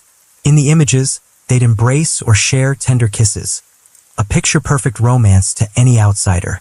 But beneath the glossy veneer, Bisishi was enduring torment, both mental and physical. Online, countless articles coach women on spotting moochers. They boil down to 3 traits: striking looks but no cash or skills, lazy with zero ambition, and a silver tongue, spinning sweet words to melt hearts and excuse the first 2 flaws. Jordan fit the mold, but with a darker twist. He didn't just leech, he coerced. He controlled Bisishi through psychological manipulation, laced with physical violence. Early in their relationship, Bisashi confided in her best friend Ivy about Jordan's temper. He'd flare up without warning. Ivy grew alarmed. Bisashi bankrolled everything, yet Jordan repaid her, not with gratitude, but with outbursts. To Ivy, he was utterly deplorable. She urged Bisashi to end it right then. But, swept up in love, Bisashi clung to hope. Treat him well and he'd change. When Jordan caught wind of Ivy's advice, he erupted, forbidding Bisashi from staying friends with her. Under his pressure, she relented, slowly severing ties with Ivy. Her patience and submission didn't temper Jordan's grip. It emboldened him. The slightest displeasure unleashed a torrent of insults, venomous words meant to grind Bisashi down. In May 2016, Jordan traveled to Spain to visit his father, but a fierce clash erupted, ending with his dad kicking him out of the hotel and demanding he leave at once. Hearing this, Bisashi felt pity and shelled out cash for a plane ticket so he could return to the UK early. She even offered to pick him up at the airport, but Jordan's icy response was a curt "get lost." Their message threads brimmed with venom. Jordan repeatedly berated Bisashi, calling her useless, a nobody who'd never amount to anything. Some of his friends later testified they'd heard him label her a filthy whore and brazenly vow, "One day, I'll end her." Domestic violence often starts with words. Unchecked verbal abuse swiftly escalates to physical blows. At trial, Jordan admitted as much. He confessed to frequently lashing out and cursing at Bisashi, and since she rarely fought back hard, he pushed further, the abuse growing ever more brutal. Her toxic romance with Jordan warped Bisashi entirely. She began skipping classes, her grades plummeting. By the end of her first graduate semester, she'd failed every course, forced to retake the term. Her transformation didn't escape her advisor's notice. Once a lively, confident spark, Bisashi turned quiet, gloomy, and withdrawn. Worse still, despite her staunch aversion to drugs, Jordan's coercion and cajoling led her to smoke cannabis with him. Friends noticed her rapid weight loss, but she brushed it off as exercise and academic stress. Her brother, Zeywin, studying agriculture at the University of Nottingham, still saw her occasionally. Post-Jordan, each visit revealed her caked in heavy makeup, yet it couldn't hide the bruises on her face. What stunned him more, the sister who once adored fashion and luxury brands now dressed carelessly, as if her appearance no longer mattered. In July, Bisashi landed in the ER with a broken jaw. Asked how it happened, she lied, claiming a fall downstairs at home. But she lived on the ground floor, no stairs in sight. While hospitalized, Zeywin visited, and she confided her desire to ditch Jordan, realizing he wasn't dependable. Yet, before she could break free, tragedy struck. On August 18, 2016, Bisashi traveled to London to visit friends, returning to Cardiff at midnight. Jordan met her at the train station, but on the drive home, a fierce argument erupted. Furious that she was late, he fumed. "She must have betrayed me out there." A witness saw Jordan grab Bisashi by the hair, yanking her out of the car. By 1:30 a.m., as they reached the apartment, he unleashed a torrent of violence on her. The subsequent forensic examination painted a grim picture. Bisashi's body bore 41 fresh injuries, covering at least 13% of her surface area. Older wounds, still healing, included 8 fractured ribs. With so many traumas, the coroner couldn't even pinpoint the fatal blow. The final report branded it an exceptionally savage assault. Death stemmed from severe soft tissue damage, compounded by complications from blunt force trauma to her head and body. Bisashi had died before reaching the hospital, starkly contradicting Jordan's claim that he'd only noticed her struggling to breathe that morning. When police questioned Jordan, his story unraveled with glaring contradictions. At first, he boasted of being a karate black belt master, only to backtrack, claiming it was bravado. He was too weak to even lift a sack of potatoes. He insisted he'd never hurt a woman, yet soon admitted landing a fierce punch on Bisashi that day. Finally, he shifted again, confessing he'd assaulted her for a solid 10 minutes. In a recorded statement, Jordan recounted the incident. "Who was she with? She wouldn't tell me. I grabbed her with both hands, hauled her off the sofa, and dragged her. Then I picked her up again, threw her down, and went for her stomach. She said something, but I couldn't make it out. He claimed that when he saw her writhing in agony, he stopped and apologized. Afterward, they hugged on the bed and fell asleep. To Jordan, this was their usual way of patching things up after a fight. Jordan's excuses only deepened the gravity of the case. By February 2017, the Crown Prosecution Service formally charged him with murder. At trial, though, Jordan staunchly denied the accusation, admitting only to manslaughter. He argued he suffered from attention deficit hyperactivity disorder, ADHD, claiming that spotting a vague text from a man named Ben on a dating app in Bisishi's phone sent him into an emotional tailspin, triggering the assault. He insisted he loved her deeply, even planned to propose, making intentional harm unthinkable. The prosecution, however, painted a different picture. Jordan exerted ironclad control over Bisishi. When her jaw was broken, she wouldn't dare tell doctors the truth. How could she have installed a dating app? They asserted this Ben message was pure fiction. A neighbor took the stand, testifying that on the night of August 18, 2016, he heard Bisishi's cries and screams echoing through the hours. This clashed with Jordan's claim of a mere 10-minute outburst. The neighbor didn't call police. Since Jordan moved in, such violent sounds had become near daily, lulling him into seeing it as just another spat. Witness accounts, paired with the forensic report, wove an ironclad chain of evidence. On February 17th, the jury rejected Jordan's manslaughter plea, unanimously convicting him of murder. On February 21st, the court sentenced him to life imprisonment, with a minimum of 18 years before parole eligibility. At Cardiff Crown Court, the judge underscored that this wasn't an isolated attack, but the tragic crescendo of months of physical and psychological torment Jordan inflicted on Bisishi. The judge further dismissed his remorse as utterly insincere. After the verdict, Bizahuan, Bisishi's younger brother, spoke on behalf of the family. He said, Bisishi was poised to take over the family business, her future brimming with promise, until Jordan callously and selfishly snuffed out her life. Since her death, their father sank into deep depression, while their mother languished in unrelenting grief. A once happy family now lay in ruins. At this point, many might wonder, how could someone of Bisishi's prestigious background and refined education become ensnared by a wretch like Jordan, even enduring his abuse? One theory suggests Bisishi harbored doubts about her looks. She often felt she wasn't pretty enough, even a bit chubby. Her social media brimmed with posts about weight loss struggles. Jordan himself recalled that on their first date, she admitted feeling unattractive and out of shape. So, while others saw a bar worker like Jordan as beneath her, Bisishi believed he was her perfect match, sometimes even thinking she didn't deserve him. This insecurity fed her acceptance of his insults, gradually convincing herself they were justified, that beyond her wealth, she had nothing to offer. That self-doubt drove her to indulge him further, meeting his every demand and weathering his violence. Many factors shape a person's confidence, one of the most pivotal being the bond between parents and child in their formative years. According to former employees of Bai Guoxiang's company, it's clear that Bisishi's parents were perpetually swamped. They lavished her with material comforts, but fell short on emotional presence and companionship. This left her undervaluing herself in relationships, mirroring her parents' approach, using money to patch over her perceived flaws.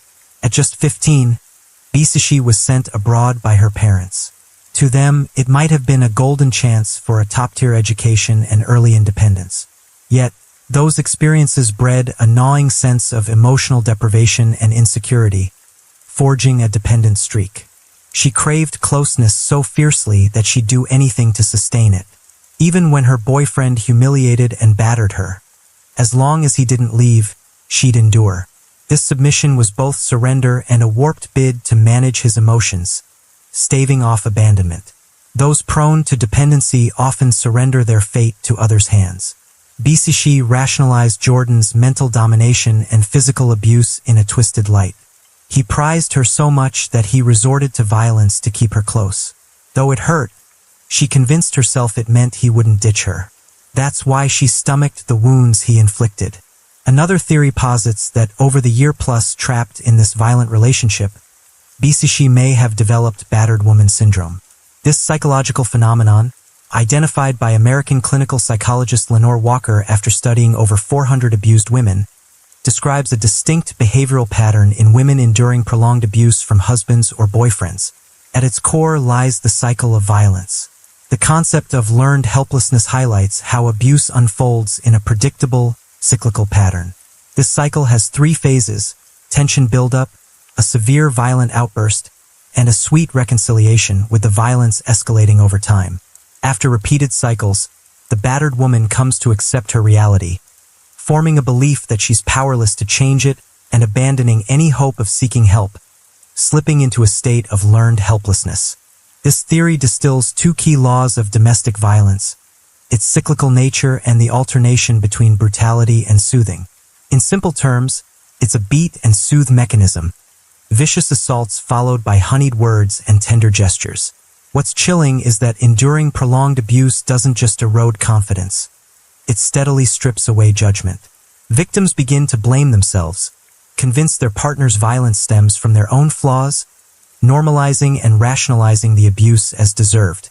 Tragically for many in this spiral, the end game is a savage attack culminating in death. In truth, whether man or woman, choosing a life partner or a long-term relationship demands clarity and discernment. Spot any red flags and get out fast. With violence, hold a zero-tolerance line. Don't cling to hopes of change or delude yourself into thinking you can fix someone else.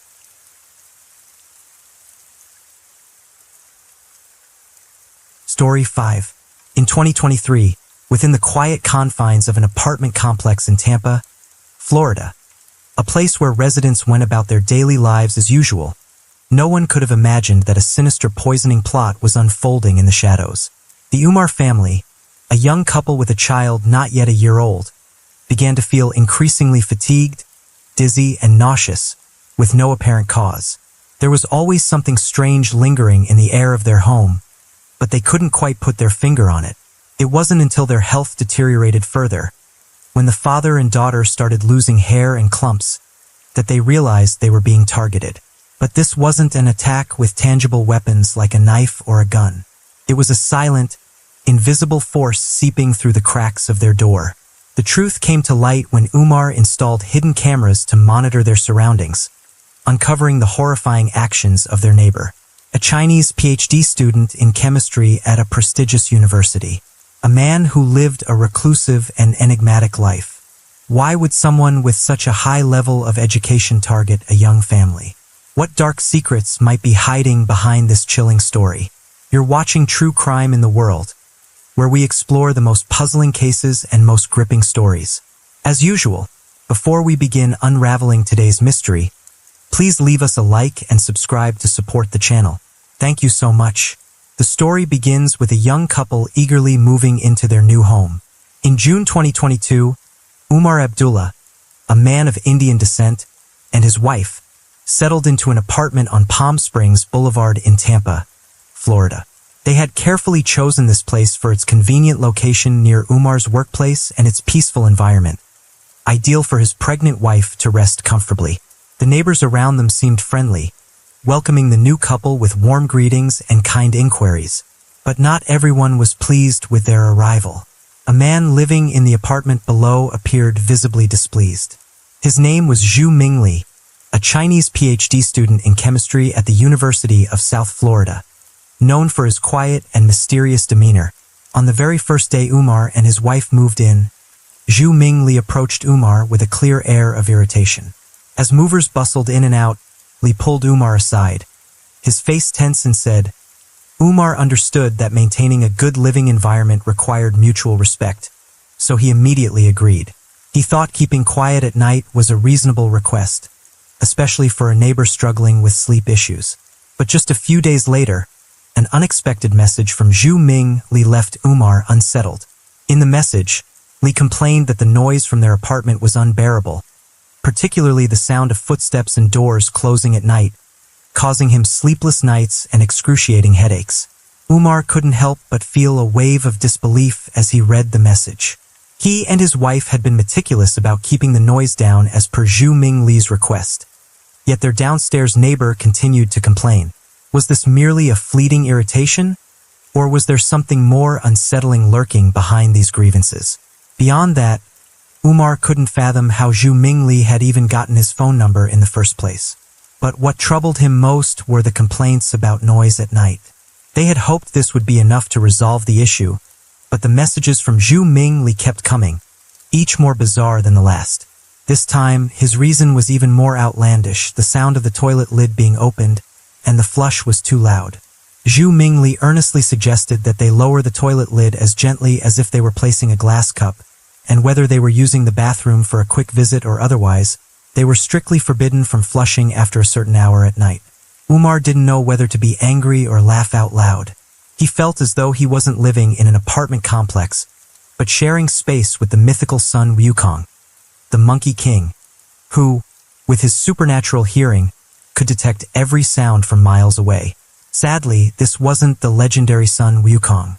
This was a man suffering from nervous exhaustion, prone to fits of irritability. Over time, Umar's patience wore thin. He decided he'd had enough of yielding and took action, reporting the issue to the apartment management and requesting a noise-level inspection of his unit. The results came back clear. Everything was well within normal limits. In particular, the sound of the toilet lid, whether slammed or lowered gently, translated to nothing more than a faint click downstairs, hardly enough to cause any significant disturbance. To put an end to the matter once and for all, the landlord invested in replacing all the toilet lids in the complex with ones that had a slow close mechanism. At that point, Umar thought the ordeal was finally over. But little did he know, this very solution would only deepen the rift between the two parties, making their relationship more strained than ever. The breaking point came a few months later, when Umar's daughter was born. A newborn crying at night is an unavoidable reality. But for someone like Zhu Mingli, who couldn't even tolerate the sound of a toilet lid, this was nothing short of a nightmare. He began sending increasingly aggressive messages, demanding that Umar and his wife immediately silence their baby. Already exhausted from caring for their newborn, Umar and his wife were pushed to their limits by these irrational messages from their neighbor. This time, Umar refused to back down. He responded with a firm and unyielding message. If you can't handle the sound of a baby crying, then buy yourself a house far away where you can have all the silence you want. He also informed the landlord about the situation, suggesting the installation of additional soundproofing if necessary, and even threatened to involve the police if Zhu Mingli continued to harass his family. After that stern message, Zhu Mingli fell silent. He stopped sending any more messages. Umar assumed that Li had finally backed off and ceased his complaints. Relieved, he turned his focus back to his busy life, working, caring for his child, and cherishing the precious moments with his small family. But what Umar didn't realize was that this silence was merely the calm before a truly horrifying storm. As time passed, the health of Umar and his wife began to decline at an alarming rate. They were plagued by persistent headaches, nausea, and dizziness, with no apparent cause. At first, they attributed it to the exhaustion and stress of caring for their newborn, coupled with a lack of sleep. But even after taking medication prescribed by their doctor to improve their rest, their condition showed no improvement. On the contrary, they grew increasingly drained, to the point where waking up each morning became a grueling challenge. Even more concerning was the state of their infant daughter, who started showing alarming signs. She cried incessantly, vomited frequently, and her eyes were perpetually teary, as if on the verge of breaking down. Due to lack of sleep and poor nutrition, the baby became noticeably thinner and weaker compared to other children her age. Desperate, Umar and his wife took her to multiple pediatricians, seeking answers through various tests. Yet the results came back normal. No signs of illness, no clear cause, and no specific treatment plan. Meanwhile, the couple's own health continued to deteriorate, as if an invisible force was slowly sapping the life out of their entire family. It wasn't until a fateful day, while they were visiting relatives in another state, that a startling incident shed light on the mystery. Concerned about a potentially important package going missing, Umar had asked a friend to stop by their apartment a few times to check for deliveries. The moment the friend stepped inside, he was immediately overwhelmed by a pungent, unfamiliar odor that permeated the entire space. Instinctively covering his nose, he grimaced and exclaimed. He described it as a harsh chemical scent, reminiscent of nail polish remover, but far more intense and unpleasant. Just a whiff was enough to sting his nostrils, leaving him with a fleeting sensation of numbness for a few seconds. Alarmed, the friend called Umar immediately, his voice laced with concern. Is something leaking in your house? Or did someone overuse an insecticide? Hearing this, Umar and his wife were struck with dread. A chilling intuition told them something was terribly wrong, prompting them to cut their trip short and rush back home. Just like their friend, the moment they opened the door and stepped inside, they were hit by a suffocating wave of the same noxious fumes, leaving them dizzy and disoriented. It was as if they had walked into a chemical factory without any protective gear. They turned to each other, their faces etched with panic, and gasped. So this is the horrible smell in our house? How did we not notice it before? The question might sound unbelievable, but there's a simple explanation. The human sense of smell can become desensitized when exposed to a particular odor for too long. When you live in an environment with a consistent smell, your brain adapts, gradually filtering it out. As the saying goes, spend enough time in a fish market and you'll stop noticing the stench. So, could there truly be something wrong with their home? They hurriedly threw open all the windows and doors to ventilate the apartment, desperately trying to dispel the overpowering chemical odor. At the same time, they called the landlord, demanding an immediate inspection that very night. Together, the three of them scoured the apartment, checking every nook and cranny, but they couldn't pinpoint the foul smell. There were no signs of a chemical leak, nor any damaged or burnt appliances. After some deliberation, the landlord, drawing on his years of experience, proposed a theory. Perhaps the heating system or the water heater was too old, causing the rubber lining inside to melt and emit the odor. Though uncertain, he decided to replace the entire water heater and heating system to ensure safety, especially since there was a baby in the house. He also hired professionals to clean the air vents and inspect the ductwork. All three of them believed this would put an end to the issue, but reality had other plans. After the costly repairs, the chemical smell disappeared for less than 2 weeks before returning with a vengeance. This time, the landlord threw up his hands in defeat. I've done everything I can. The rest is up to you. From that moment on, Umar and his wife found themselves locked in a relentless battle against the mysterious chemical odor in their home. Determined to protect their family's health, especially their young daughters, they refused to give up. Time and again, they called in repairmen to investigate. Electricians, plumbers, appliance technicians. No corner was left unchecked. The refrigerator, stove, television, washing machine, even small items like the hairdryer in the bathroom. Everything was meticulously inspected down to the smallest detail, but the answer they received was always the same. Everything was functioning perfectly. The strangeness of the situation led them to suspect they might be suffering from carbon monoxide, CO poisoning, as their symptoms of headaches, nausea, and dizziness closely mirrored those of CO exposure. They immediately called firefighters to test for CO levels in the house and installed a CO detector, but the results came back negative with all readings well within safe limits. For months, the mysterious odor lingered like a phantom, sometimes present, sometimes gone. At times, a faint whisper. At others, a suffocating assault. There were moments when the smell seemed to vanish entirely, giving Umar and his wife a fleeting sense of relief, as if the nightmare might finally be over.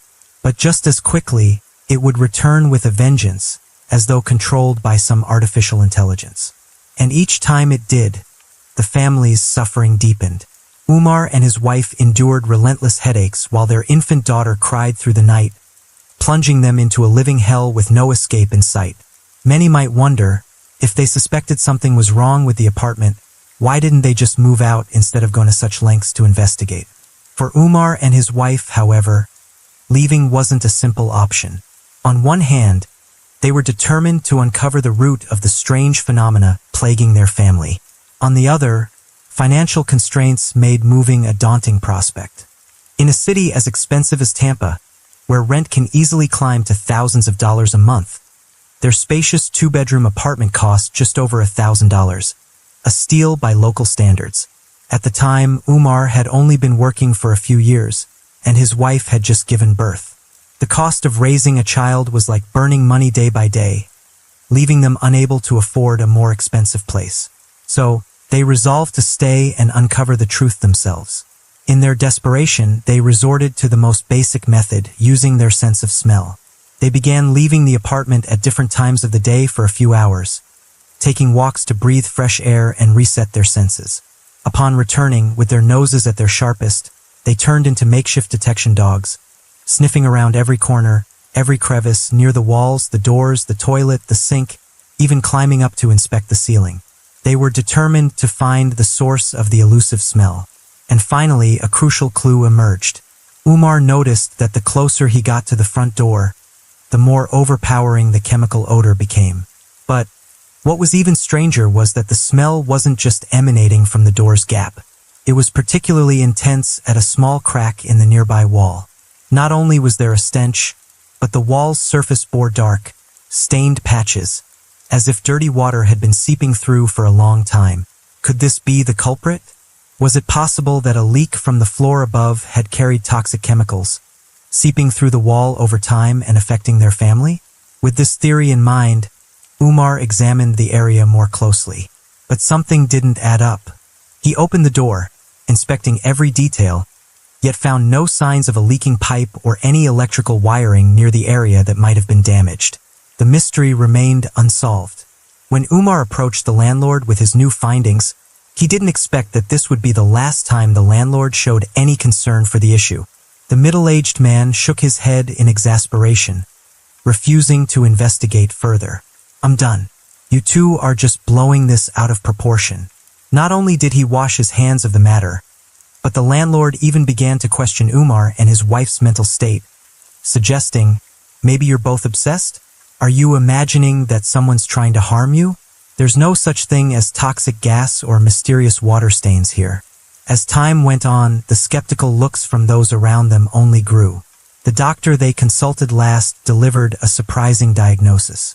Both Umar and his wife were suffering from mild nervous exhaustion.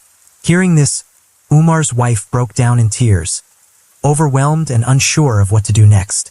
But Umar's reaction was different. As he stared at the diagnosis, a sudden thought flashed through his mind. Wait a minute, nervous exhaustion? Who else mentioned being afflicted by nervous exhaustion before? He quickly grabbed his phone, scrolling through his messages to find the last one from Shumingli, the neighbor living in the apartment below. As he cross-referenced, a chilling realization began to take shape. The timeline of when their family started experiencing these strange symptoms aligned perfectly with the period when Umar and Shumingli had clashed over the noise issue. Could there be a connection between the two events? Not wanting to alarm his wife further, Umar kept his suspicions to himself. Quietly, he installed a small hidden camera in a potted plant outside their apartment door, positioned to face the entrance directly. The camera would record 24/7 with all footage uploaded in real time to his cloud account. Just a few days later, Shumingli appeared in the video. The man walked casually down the hallway, glancing around repeatedly as if ensuring no one was watching. And then he crouched down right in front of Umar's door. Umar watched the footage with bated breath, his eyes glued to the screen. However, due to the unclear angle, he couldn't make out exactly what Shumingli was doing. All he could see was that after about 10 seconds, Lee stood up and hurriedly left the scene. As Umar replayed the video, a chilling sense of dread washed over him, but he decided not to act rashly. Instead, he adjusted the camera to a lower angle, ensuring it could capture everything happening near the gap beneath the door more clearly. A few days later, Shumingli appeared at the Umar family's doorstep once again. This time, the truth was undeniable. The camera captured Lee holding a syringe, positioning it directly into the gap under the door, and injecting the entire contents of the liquid into the apartment. Throughout the act, Lee's eyes were cold and unfeeling, his face devoid of emotion. Each movement was executed with precision, as if he had done this not just once, but multiple times before. Watching the video, Umar felt a shiver run down his spine, sweat pouring down his face. There was no doubt left in his mind. His family had been poisoned. Without wasting another second, Umar scooped up his daughter, grabbed his wife, and fled the apartment, calling the police immediately.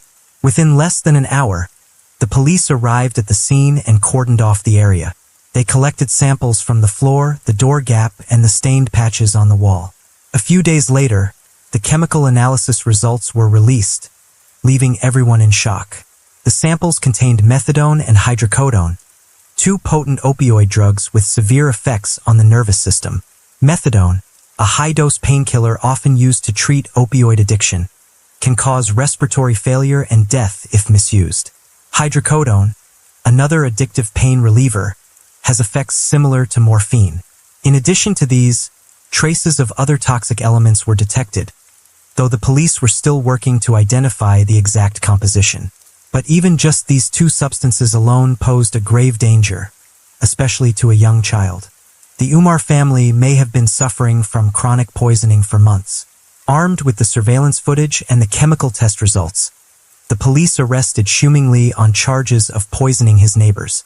The list of charges against him included illegal possession of a dangerous substance, unlawful entry, and aggravated stalking. Beyond criminal liability, Li also faced a slew of civil lawsuits from the Umar family and the apartment management.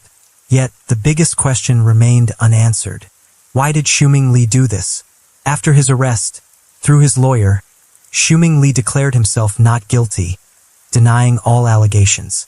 He was later released on bail pending trial, with his first court hearing scheduled for December 2023. However, before the hearing could take place, Li's student visa was revoked, leading to his deportation from the United States back to China.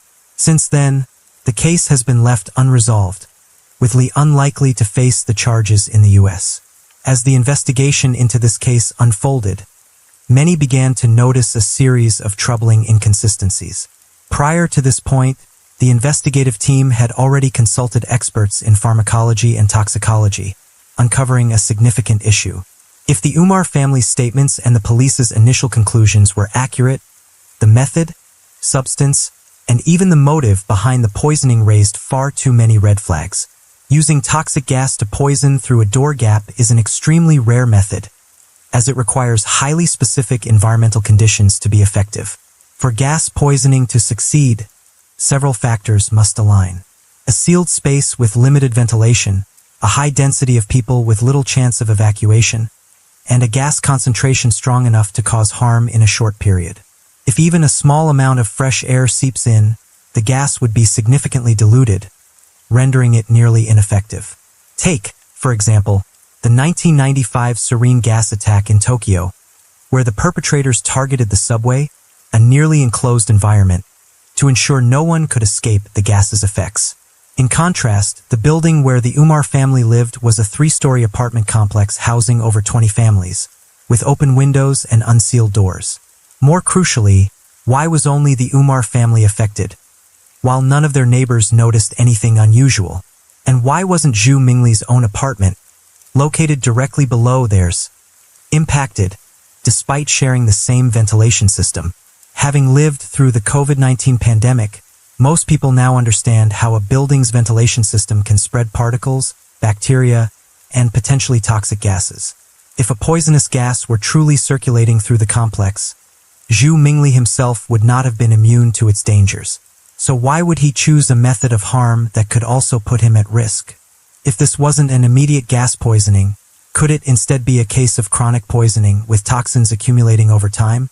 This question opens up an entirely new avenue of investigation, as the idea of poisoning by a syringe injection seems almost implausible.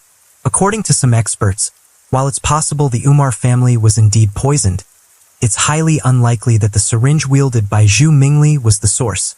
To focus solely on the toxicity of a substance without considering the dosage is a fallacy. In this case, methadone and hydrocodone only cause poisoning when taken in excessive amounts, with specific thresholds. For methadone, the blood concentration must reach 2 milligrams per liter. For hydrocodone, it must hit 40 milligrams per liter, unless ingested or injected directly. Merely inhaling or coming into skin contact with these substances would almost certainly not result in a concentration high enough to cause poisoning. Moreover, neither of these substances is volatile, even if a few milliliters of the solution were injected through the door gap. Or, even if a fire hose were used to spray it into the apartment, it would be impossible to transform the Umar family's home into the gas chamber they described. Even if we assume Zhu Mingli, with his deep knowledge of toxicology, somehow found a way to convert methadone and hydrocodone into a gaseous form that could be inhaled or absorbed through the skin. Another major issue arises. These substances are primarily painkillers, not neurotoxins or chemical agents designed to kill instantly. Their main side effects are addiction and withdrawal symptoms. This means that a single exposure might cause drowsiness, dizziness, or fatigue, while ceasing exposure after prolonged contact could lead to withdrawal symptoms like headaches, nausea, and lethargy.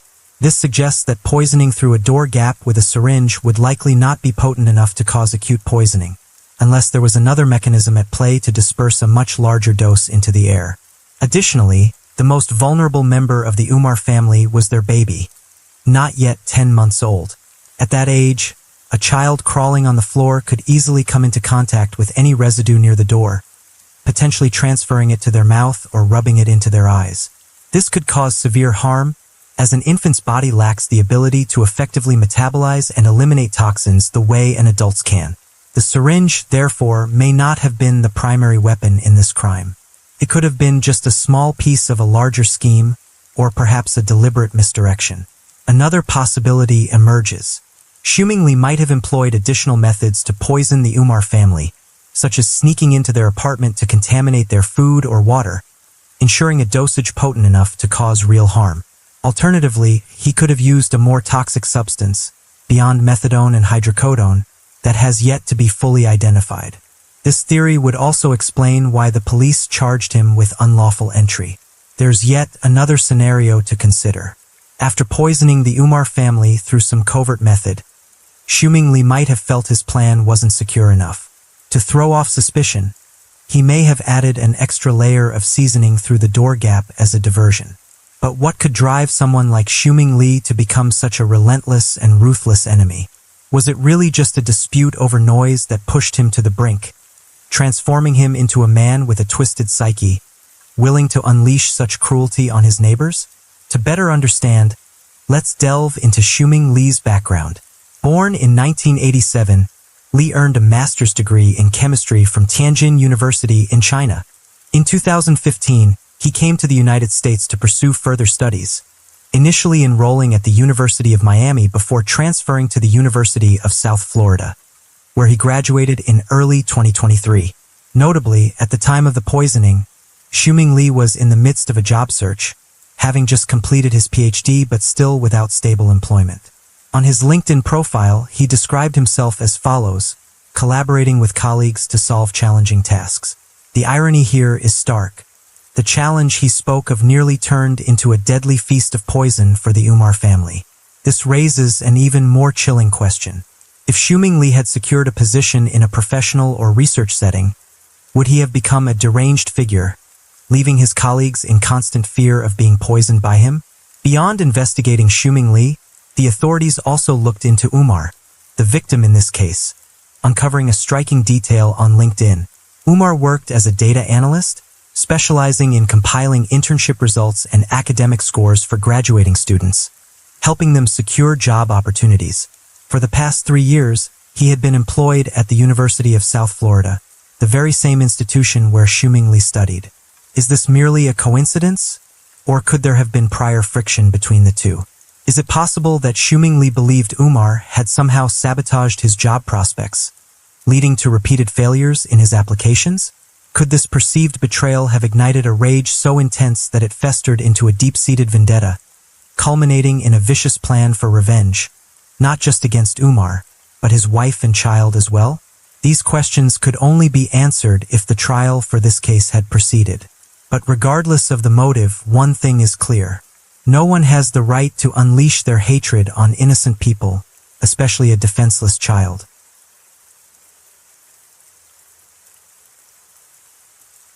Story 6. In May 2018, a sudden robbery and assassination inside a family's home sent shockwaves through a small town.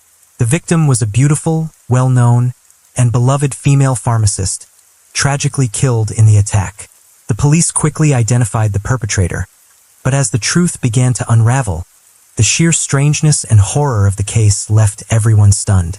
The killer had meticulously planned the crime for 9 years, driven by a motive so unprecedented that people couldn't help but exclaim, "This was madness at its most extreme." So what exactly happened that year? You're watching True Crime in the World, where we explore the most puzzling cases and most gripping stories. As usual, before we begin unraveling today's mystery, please leave us a like and subscribe to support the channel. Thank you so much. Middlesbrough, a small town in North Yorkshire, England, is renowned for its industrial heritage and picturesque seaside scenery. Originally, the town was home to just 25 residents. But, following the discovery of iron ore deposits and the boom of the Industrial Revolution, Middlesbrough rapidly grew into a thriving hub. Its pig iron production soared, at one point accounting for nearly a third of England's total output, earning it the nickname Ironopolis, the city of iron and steel.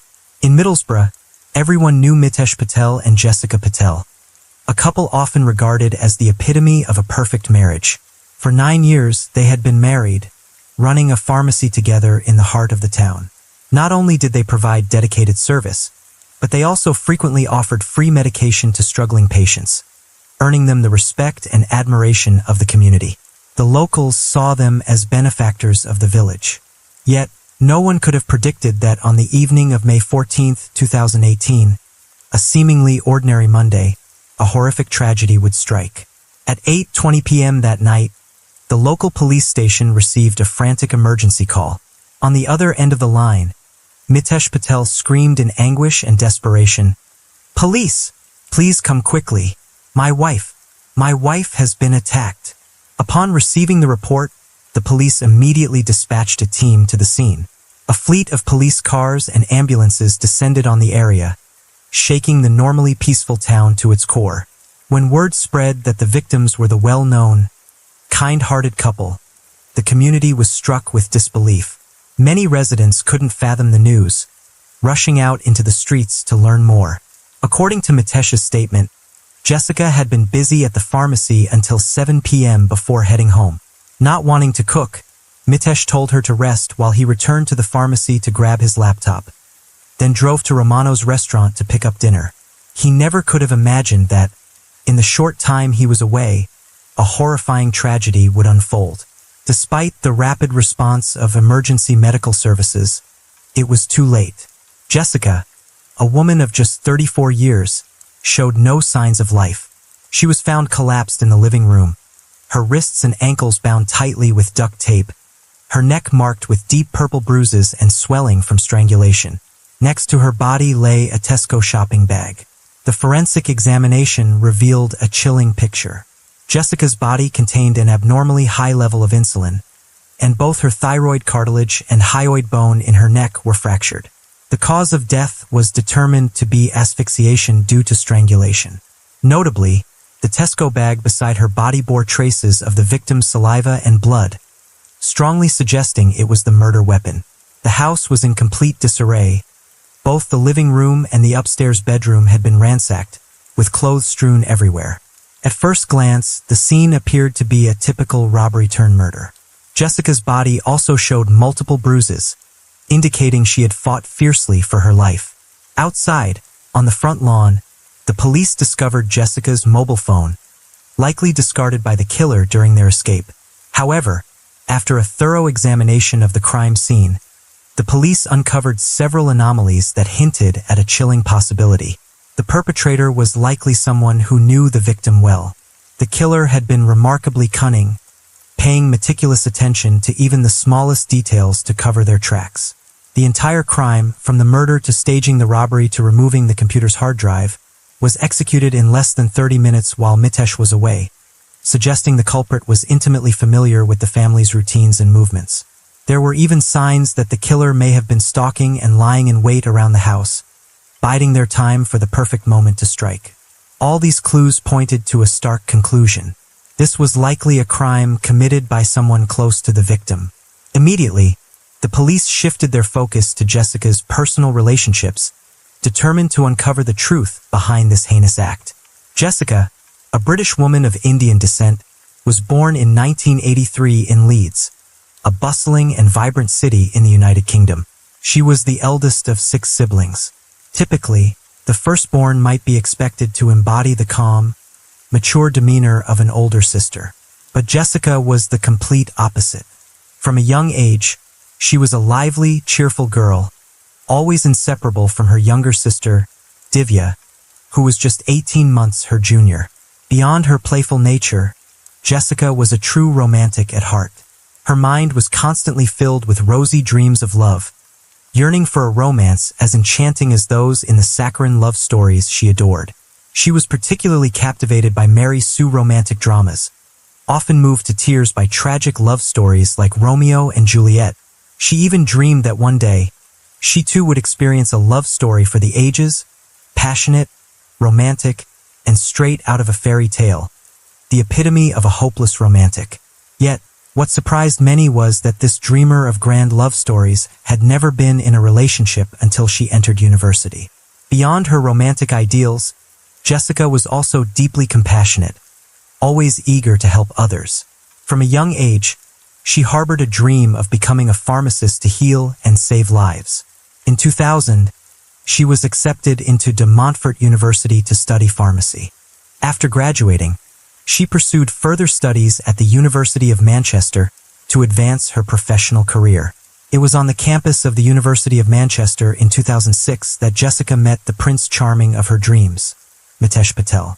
Like Jessica, Mitesh was a British citizen of Indian descent.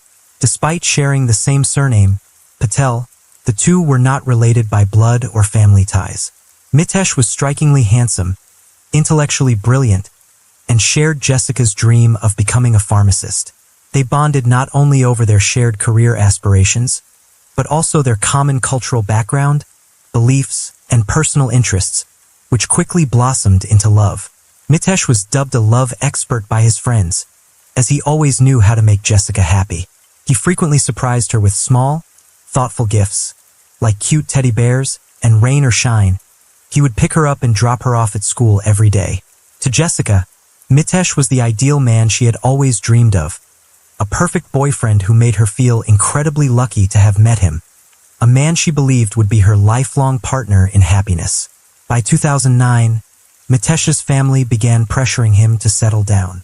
Coming from a devout Indian Hindu family, Mitesh faced stringent traditional expectations. He was expected to build a solid career while also starting a family quickly. Under this pressure, in July 2009, Mitesh decided to propose to Jessica. Jessica, already deeply in love with Mitesh and eager to build a family of her own, didn't hesitate to accept his proposal. The couple then held a lavish and traditional Indian wedding, attended by over 500 guests who came to celebrate and offer their blessings. Dressed in stunning wedding attire, with radiant smiles of pure joy, Mitesh and Jessica left everyone convinced that theirs would surely be a blissful, enduring marriage. Shortly after their wedding, the young couple moved to Middlesbrough. They not only settled into a spacious, well-appointed home, but also purchased a pharmacy on Roman Road. With their strong professional expertise and dedicated work ethic, their business flourished.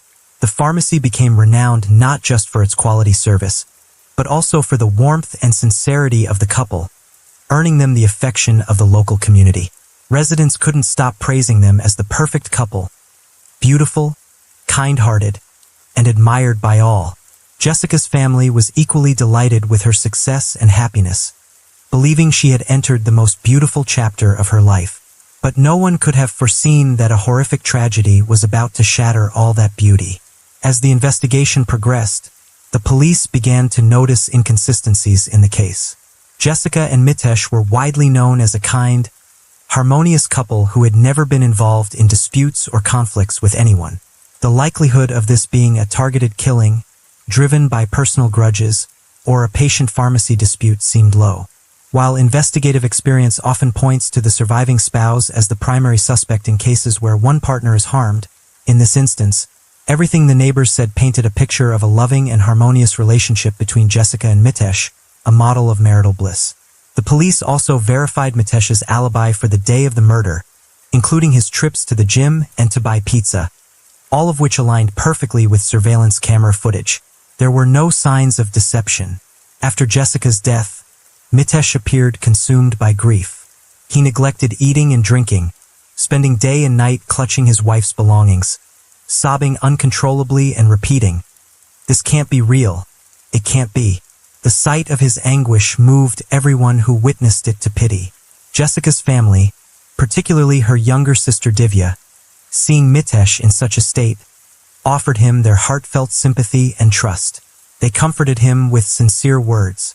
"No matter what happens, we'll always be by your side, supporting you to the very end." For the police, however, the investigation hit a dead end, as the killer had left almost no traceable evidence. The only clear clue was that the perpetrator seemed intimately familiar with the Patel household. With no other leads, the police had no choice but to conduct a second, more thorough search of the house, meticulously combing through every corner in hopes of uncovering new evidence. And, to their surprise, this search marked a turning point in the case. While inspecting under the bed in the upstairs bedroom, inside a suitcase filled with clothes, the police discovered a hard drive, the very same security camera hard drive that had previously been reported missing. When they extracted the data from the drive, the recorded footage revealed a deeply unsettling truth. According to the camera footage, on the day of the murder, no strangers entered the house. The footage clearly showed Jessica returning home at 7:04 p.m., and she never left after that. Mitesh departed at 7:44 p.m. and returned at 8:15 p.m. This meant that during the half-hour window, Mitesh claimed to have been absent. When the killer supposedly struck, no one else entered or exited the house. This directly contradicted Mitesh's statement. From this, the police considered two possibilities. First, the killer may not have used the front door, thus avoiding the camera. Second, Mitesh himself was lying. However, another detail soon emerged that tilted the investigation toward the second theory. Upon closer inspection, the police noticed strange scratches on Mitesh's neck, resembling marks from someone clawing at him. Mitesh explained them as scrapes from gym equipment, but this explanation failed to convince the investigators. Immediately, the police launched a discreet investigation into Mitesh. What they uncovered left everyone in shock. According to Mitesh's friends, the relationship between him and Jessica was far from the idyllic picture it appeared to be. In reality, shortly after their marriage, Mitesh had grown indifferent and cold. Over their 9 years of marriage, they had barely been intimate for the last 6 or 7 years, and when they were, it was brief and reluctant. This secret was known only to a few close confidants, revealing that their relationship had been deeply fractured for years. Noticing that Mitesh's excessive displays of grief after Jessica's death might have been an act to conceal the truth, coupled with the coroner's conclusion that Jessica's time of death likely fell between 7 p.m. and 8 p.m., a window when Mitesh was still at home, the police decided to designate Mitesh as the prime suspect. Shortly after, an arrest warrant was issued for Mitesh. When the police informed Jessica's family of the investigation's findings, they were utterly stunned and couldn't believe it. But as more evidence came to light, they were forced to confront the devastating truth. Initially, the police believed the motive might have been rooted in marital discord. However, as they dug deeper, they uncovered a far more complex and sinister reality. Some neighbors recalled that, prior to the murder, Mitesh had repeatedly complained, "My wife is so naive. She opens the door for anyone without a second thought. I'm sure she'll end up getting hurt by someone dangerous. It's only a matter of time." Hearing these words sent chills down people's spines. Who would speak of their spouse in such a foreboding way, almost as if anticipating a tragedy? It sounded less like concern and more like a grim prediction. Beyond that, Mitesh's colleagues revealed even darker aspects of their marriage. Mitesh frequently abused Jessica, erupting into fits of rage where he would yell, smash things, and lash out at her physically, kicking tables and chairs in anger. On one occasion, he threw his phone at Jessica's leg with such force that it left her with severe bruising. Faced with these uncontrollable outbursts, Jessica endured in silence, seemingly resigned to her husband's mistreatment.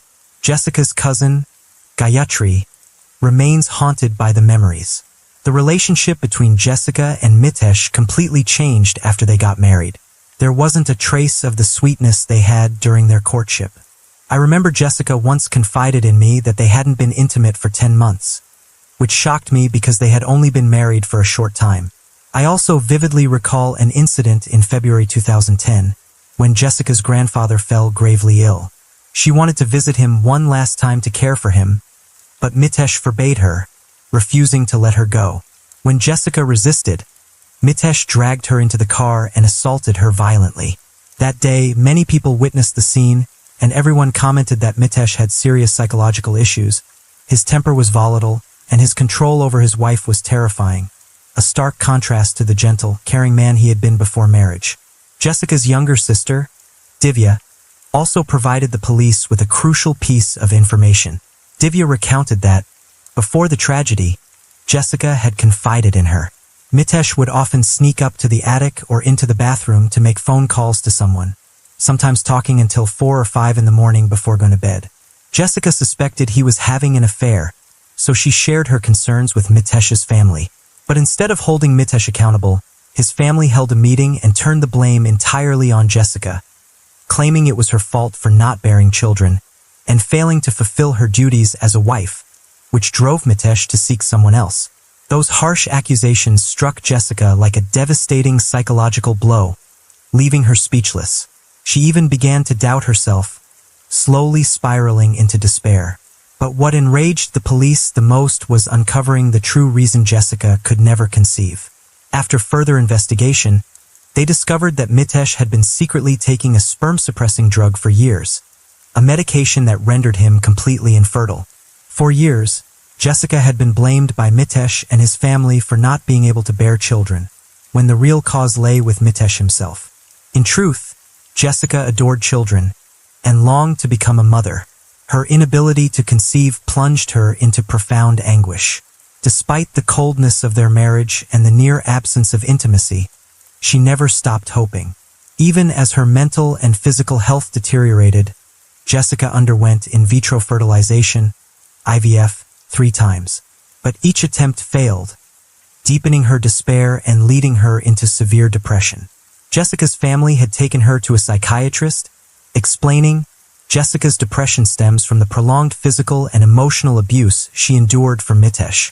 But at the time, due to a lack of concrete evidence, the doctor did not recognize this as the primary cause. On May 9, 2018, the doctor informed Jessica that her 4th IVF attempt had succeeded.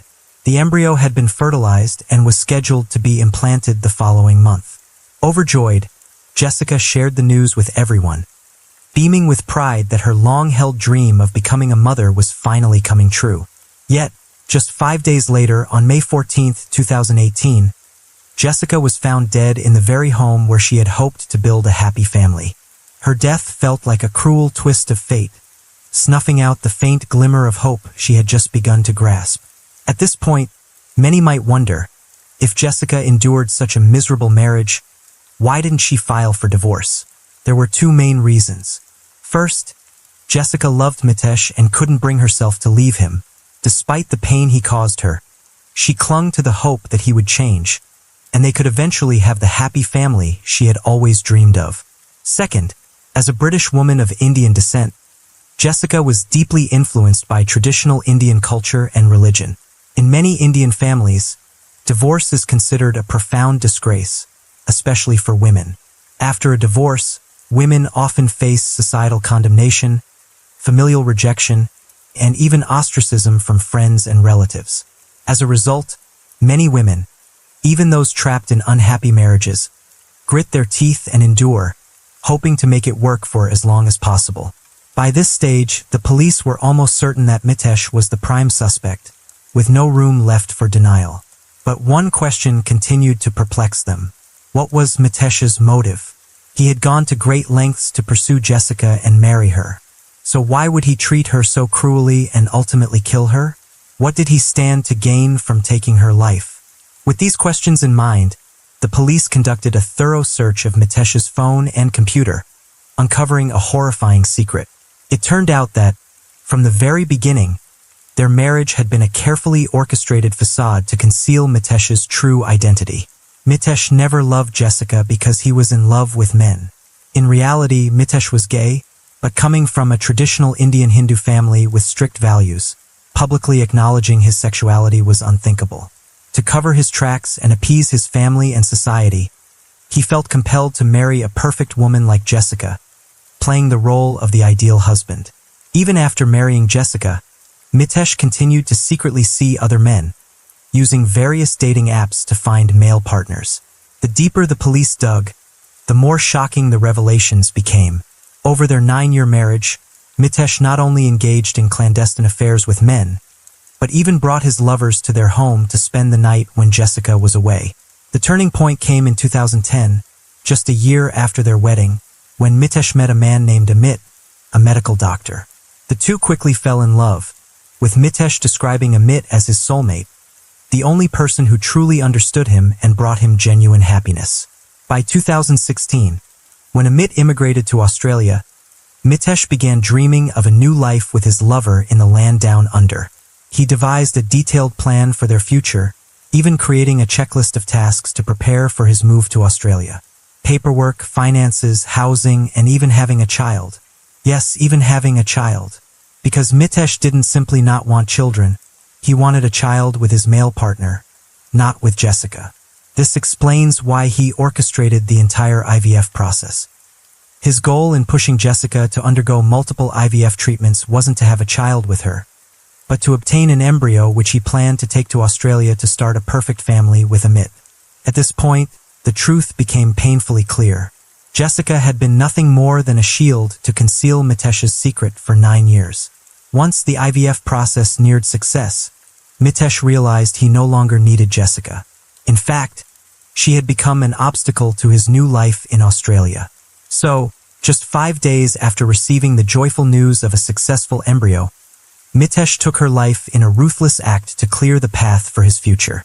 After a meticulous investigation, the police uncovered critical evidence that laid bare the full extent of Mitesh's ruthless scheme. They retrieved all the text messages between Mitesh and his lover, Amit. Amidst the sweet promises of a happy future together, there were messages with deeply disturbing content referencing Jessica. A few short sentences revealed Mitesh's chilling motive. To flee with his lover and start anew, he had resolved to eliminate Jessica, his legal wife in name only.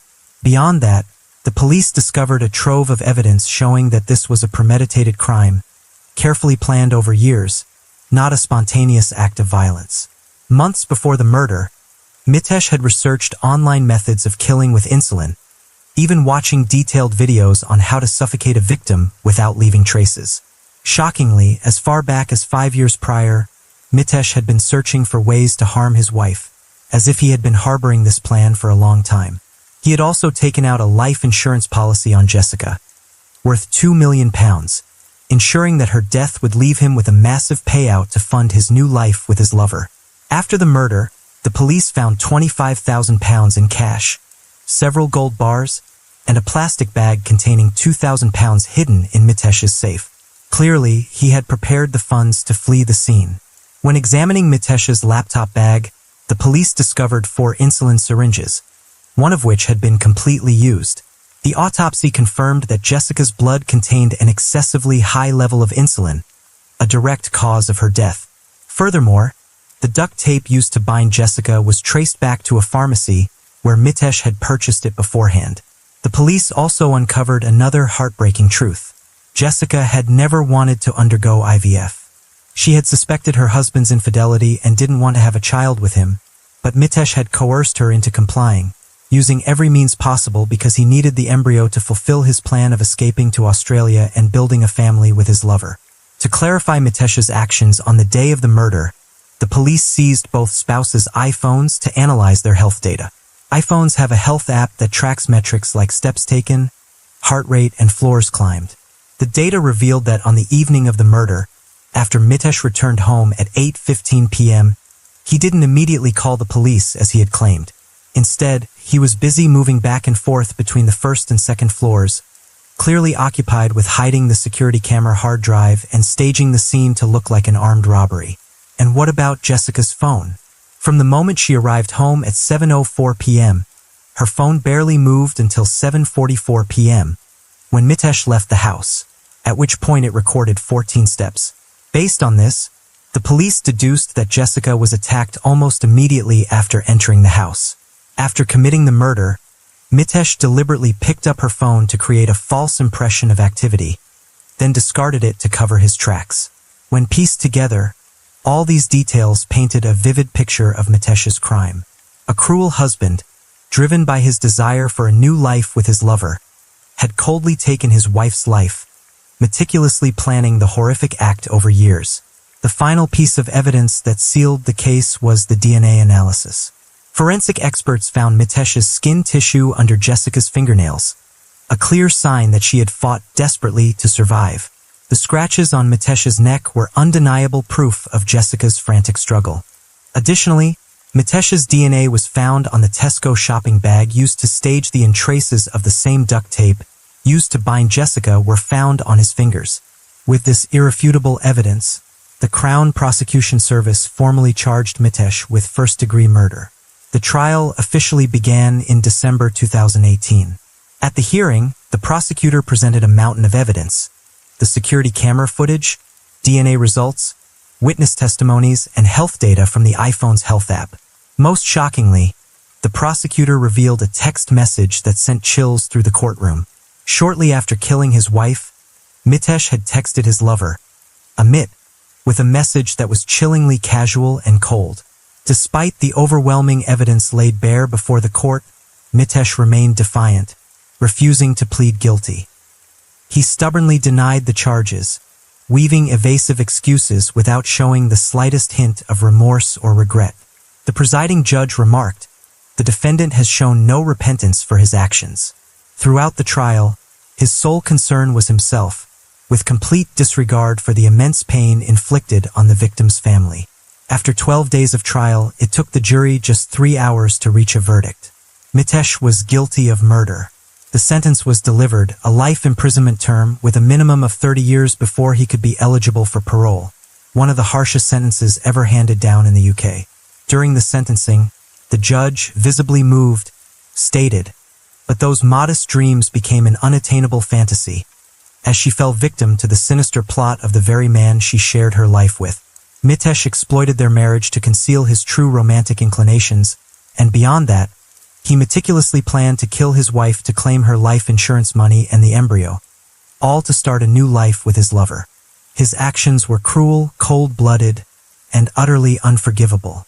While today's verdict brings justice for Jessica, the pain of her family and the wounds in their hearts may never heal.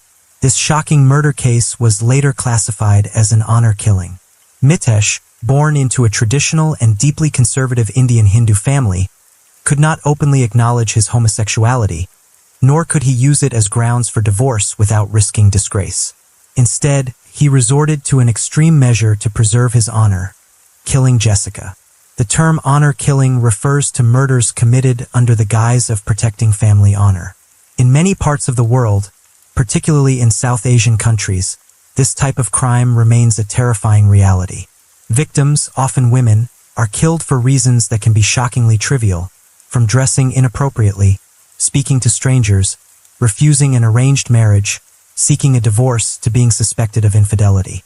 Beyond the fierce condemnation of Mitesh's heinous act, online communities also began questioning the responsibility of Jessica's family, arguing that they had turned a blind eye to the prolonged abuse she endured. Additionally, the doctor who treated Jessica faced intense criticism. After Jessica developed severe mental health issues, the doctor failed to provide the necessary care and support, a negligence that many believe contributed to her tragic fate, fueling public outrage. On a deeper level, the root of this tragedy lies in the profound influence of Indian culture and religion.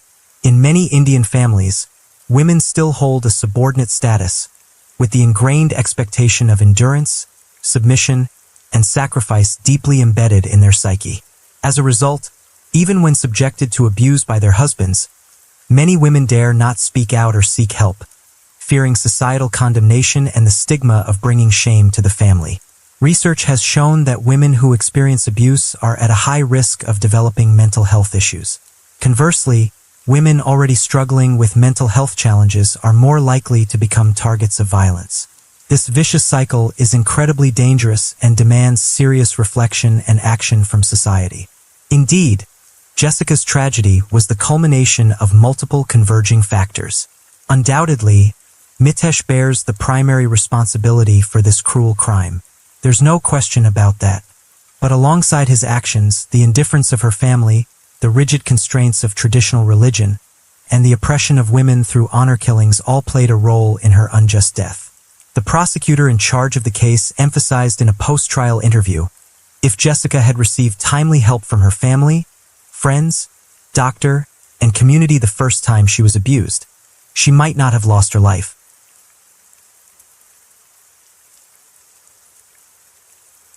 And the night deepens. Thank you for being here with me at Radio Night Crime. True crime stories remind us of life's mysteries and the need to stay aware, even in the stillness of the night. If you enjoyed tonight's story, don't forget to like, share, and subscribe. Let the sound of the rain lull you to sleep, and until next time, stay safe, stay curious, and let the night keep you company.